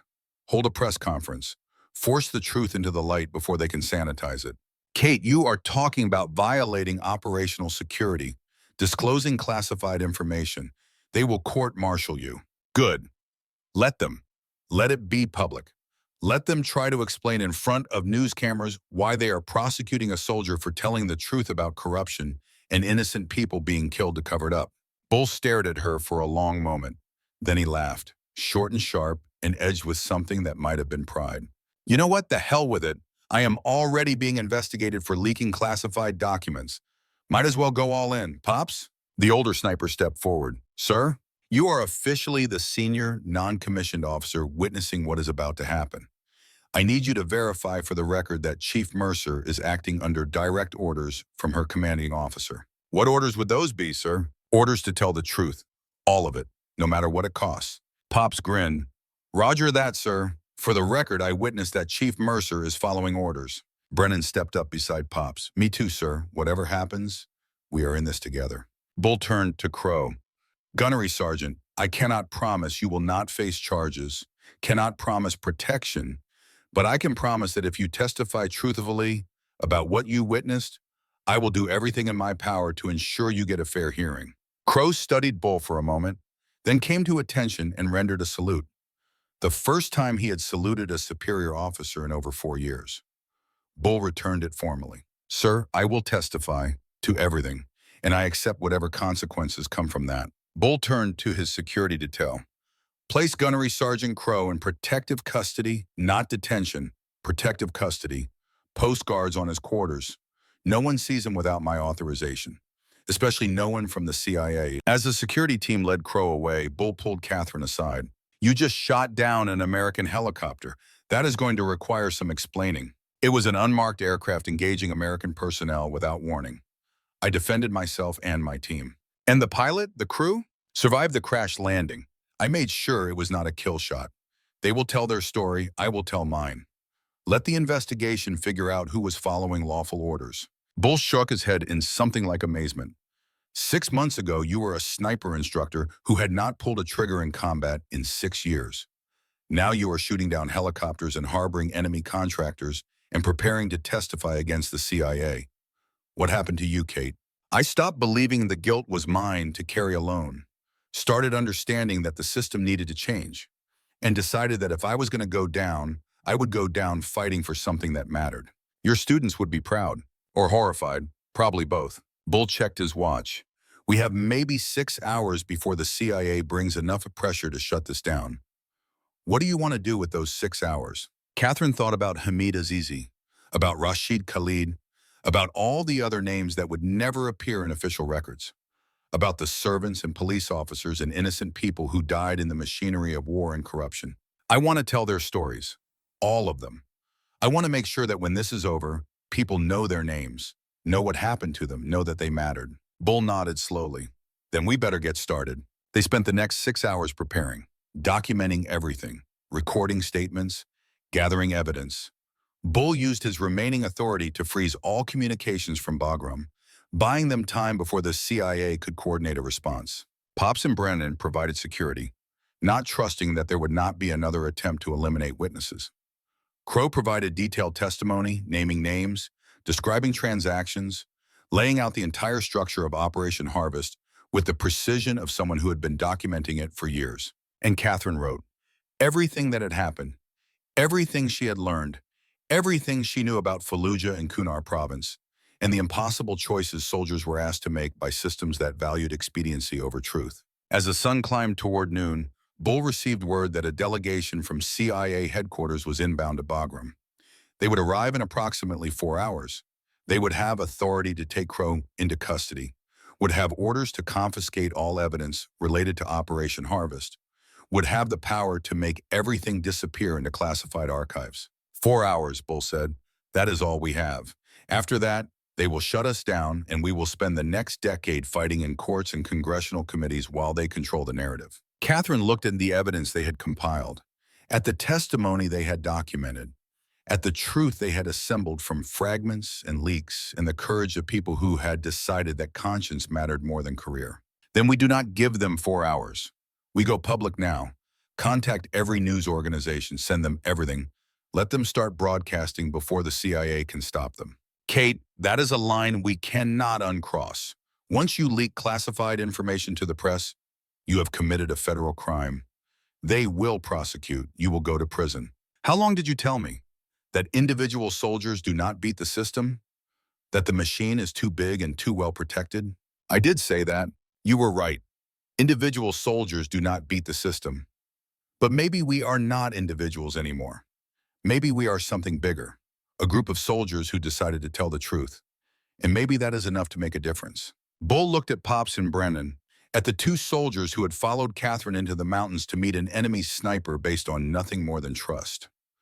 At the men who were willing to sacrifice their careers because they believed conscience mattered. All right, Bull said, we do it. We send everything to everyone. Let the chips fall where they may. Brennan took point on the technical work, encrypting files, creating anonymous servers, distributing the evidence to multiple news organizations simultaneously. He worked with the focused intensity of someone who understood the stakes. Within an hour, the first news alerts began appearing. Washington Post published excerpts from the leaked documents. CNN was running breaking news about CIA corruption. The New York Times was preparing a front-page story. The information was out, spreading faster than any attempt to control it could stop. The CIA delegation arrived at Bagram 3 hours later to find that their leverage had evaporated. The stories were already public. The evidence was already distributed. Crow was already on record. Katherine's testimony was already documented. They tried anyway. Demanded Crow's custody, threatened Bull with prosecution, warned Katherine that she would spend the rest of her life in a federal prison. Bull listened politely, then informed them that Gunnery Sergeant Crow was in protective custody pending congressional hearings, that Chief Mercer was preparing to testify under oath about everything she had witnessed, that all evidence had been secured and copies distributed to prevent tampering. The lead CIA officer, a different man from the one who had threatened Katherine earlier, studied Bull with cold calculation. Colonel Dalton, you are making a serious mistake. These leaks compromise national security, endanger ongoing operations, put American lives at risk. The only lives at risk were the ones being sacrificed to cover up corruption. The only security being compromised was the security corrupt officers felt hiding behind classification. And the only operations being endangered were criminal enterprises that never should have existed. You will be court-martialed. Probably, along with Chief Mercer and probably Gunnery Sergeant Crow, but it will be a public court-martial, with news cameras, with congressional oversight, with the American people watching to see if the military prosecutes soldiers for telling the truth about corruption. The CIA officer's expression did not change, but something shifted behind his eyes. Calculation. Understanding that the situation had moved beyond their control. This is not over, Colonel. No, it is just beginning. But for the first time in a long time, it is beginning in the light instead of the shadows. The CIA delegation left Bagram that evening, empty-handed and furious. Within a week, congressional hearings had been announced. Criminal investigations opened. 3 of the 15 CIA officers named in Operation Harvest had resigned. 2 had fled the country. Katherine was restricted to base, pending military legal proceedings. But she was alive. She had her voice, and she had the evidence to back up every word she would say when the time came to testify. Bull was relieved of command, but not arrested. The military apparently uncertain how to prosecute a decorated Marine colonel for exposing CIA corruption. Pops and Brennan were reassigned but not charged. The Army seemed to recognize that prosecuting everyone involved would turn them all into martyrs. Crow remained in protective custody, guarded by Marines who treated him with the respect due a gunnery sergeant instead of the contempt reserved for enemies. He spent his days preparing testimony, documenting everything he had witnessed over 4 years of operating in Afghanistan. 3 months after the Kunar province mission, Katherine received a letter, handwritten, postmarked from the United States but with no return address. It contained a single page. Chief Mercer, you did what I could not. Made them listen, made them care, made the truth matter. Hamid Azizi's children will grow up knowing their father did not die for nothing, that his death meant something. That is more than most soldiers ever get. Thank you, a friend. Katherine knew who had written it even though there was no signature. William Crow, wherever he had disappeared to after providing his testimony. Out there somewhere, still a ghost, but maybe a ghost at peace with his choices. She kept the letter in the same notebook where she recorded her shots. Added a new entry below the one from Fallujah and the one from Kunar province. Not a shot taken, a choice made to tell the truth, to fight the system, to make sure the dead are remembered. 6 months later, Katherine stood before a congressional committee and told her story. All of it. Fallujah, Kunar province, the impossible decisions, the corrupted intelligence, the innocent people who died. She spoke for 3 hours, cameras broadcasting to millions of Americans, Congress members asking questions, reporters taking notes, the public watching a soldier explain what it meant to kill someone based on intelligence that turned out to be wrong. When she finished, the chairman of the committee thanked her for her service and her courage. Katherine did not feel courageous, just exhausted, and somehow lighter than she had felt in 6 years. Bull testified next, then Pops, then Brennan, then Crow, brought in under heavy security, telling his story of trying to report corruption and being destroyed for it. The hearings lasted 3 weeks, generated thousands of pages of testimony, led to criminal indictments of 12 CIA officers, sparked reforms in how intelligence was validated before being passed to military operators. It did not bring back Hamid Azizi or Rashid Khalid, did not undo the deaths, but it ensured their names were spoken, their stories told, their lives acknowledged as mattering. Katherine was eventually court-martialed, found guilty of unauthorized disclosure of classified information, sentenced to time served and dishonorable discharge from the Army after 20 years of service. She appealed. The sentence was overturned on grounds that she had been acting to prevent ongoing criminal activity. The discharge was changed to general under honorable conditions. She lost her pension, but kept her integrity. Bull retired 6 months early, forfeiting his pension as part of a plea agreement. He started working with veterans organizations, helping soldiers navigate the gap between the military they served and the civilians they returned to being. Pops retired on a schedule, moved to Montana, taught his grandchildren to fish, wrote a book about being a sniper that became required reading at Fort Benning. Brennan stayed in the Army, rose through the ranks, eventually became a sniper instructor himself, used Katherine's story in his classes as an example of why moral courage mattered more than technical precision. Crow disappeared after his testimony. Rumors said he was in South America, or Southeast Asia, or just living quietly somewhere in the American Midwest under a new name. Katherine hoped he had found peace, hoped he could look in the mirror without seeing only the ghost he had been. 2 years after Kunar province, Katherine received a package. Inside was a stone, smooth river rock from Afghanistan, and a note in a child's handwriting. Miss Katherine, father died doing job. You tell world his name. We thank you. Azizi family. Katherine put the stone on her mantle, next to the photograph of Rashid Khalid that she had tracked down through military archives. 2 men who had died not because they were enemies, but because they were in the way of people who valued profit over human life. She visited their families when she could, Hamid's children in Afghanistan through secure video calls, Rashid's family in Iraq through a trip that Bull helped arrange. She could not give them their loved ones back, but she could give them truth, could give them acknowledgement, could give them the knowledge that their deaths had not been forgotten. And late at night, when the guilt still came like it always would, Katherine would pull out her notebook and read the names. All the names, the students she had trained, the soldiers she had served with, the innocent people who had died. She had not saved them all, had not prevented all the deaths, had not fixed all the broken parts of the system, but she had fought, had refused to stay silent, had made the truth matter even when it cost her everything. And in the end, Katherine Mercer understood that being a great sniper had nothing to do with the distance of your longest shot. It had everything to do with knowing when to pull the trigger, when to hold your fire, and when to turn your weapon toward the real enemy. The system that broke people and called it duty. The corruption that sacrificed lives and called it necessary. The machinery that turned good soldiers into killers and then blamed them for the deaths. She had taken her last shot in Kunar province, killed Hamid Azizi while trying to save 40 other people, failed at both objectives and succeeded at neither. But she had taken another kind of shot afterward, aimed at truth instead of targets, fired words instead of bullets, hit a target that mattered more than any high-value designation. And that shot, the one that took courage instead of precision, that required conscience instead of calculation, that one had found its mark. The system had not fallen. Corruption had not ended. War still broke people and ground them into pieces. But a few people knew the truth now. A few families had names for their grief. A few soldiers understood that following orders did not absolve them of moral choice. It was not enough, would never be enough. But it was something. And something Katherine had learned was better than silence. Better than carrying guilt alone. Better than letting the machine grind on without resistance.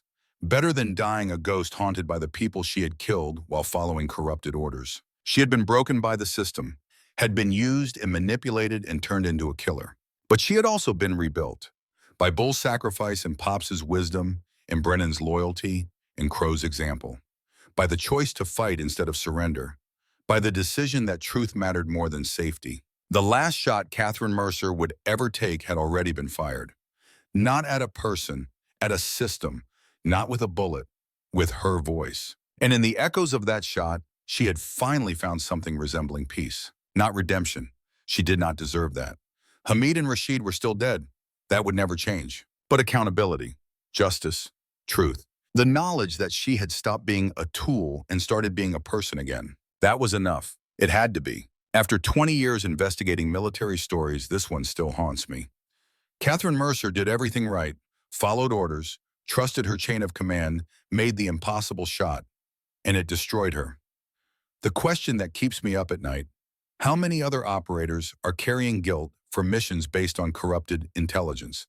When CIA officers profit from war while soldiers take the blame, who's really serving our country? I want to hear from veterans in the comments. Have you ever questioned a mission after the fact? Hit subscribe if you believe these stories need to be told. The next one might be even harder to hear.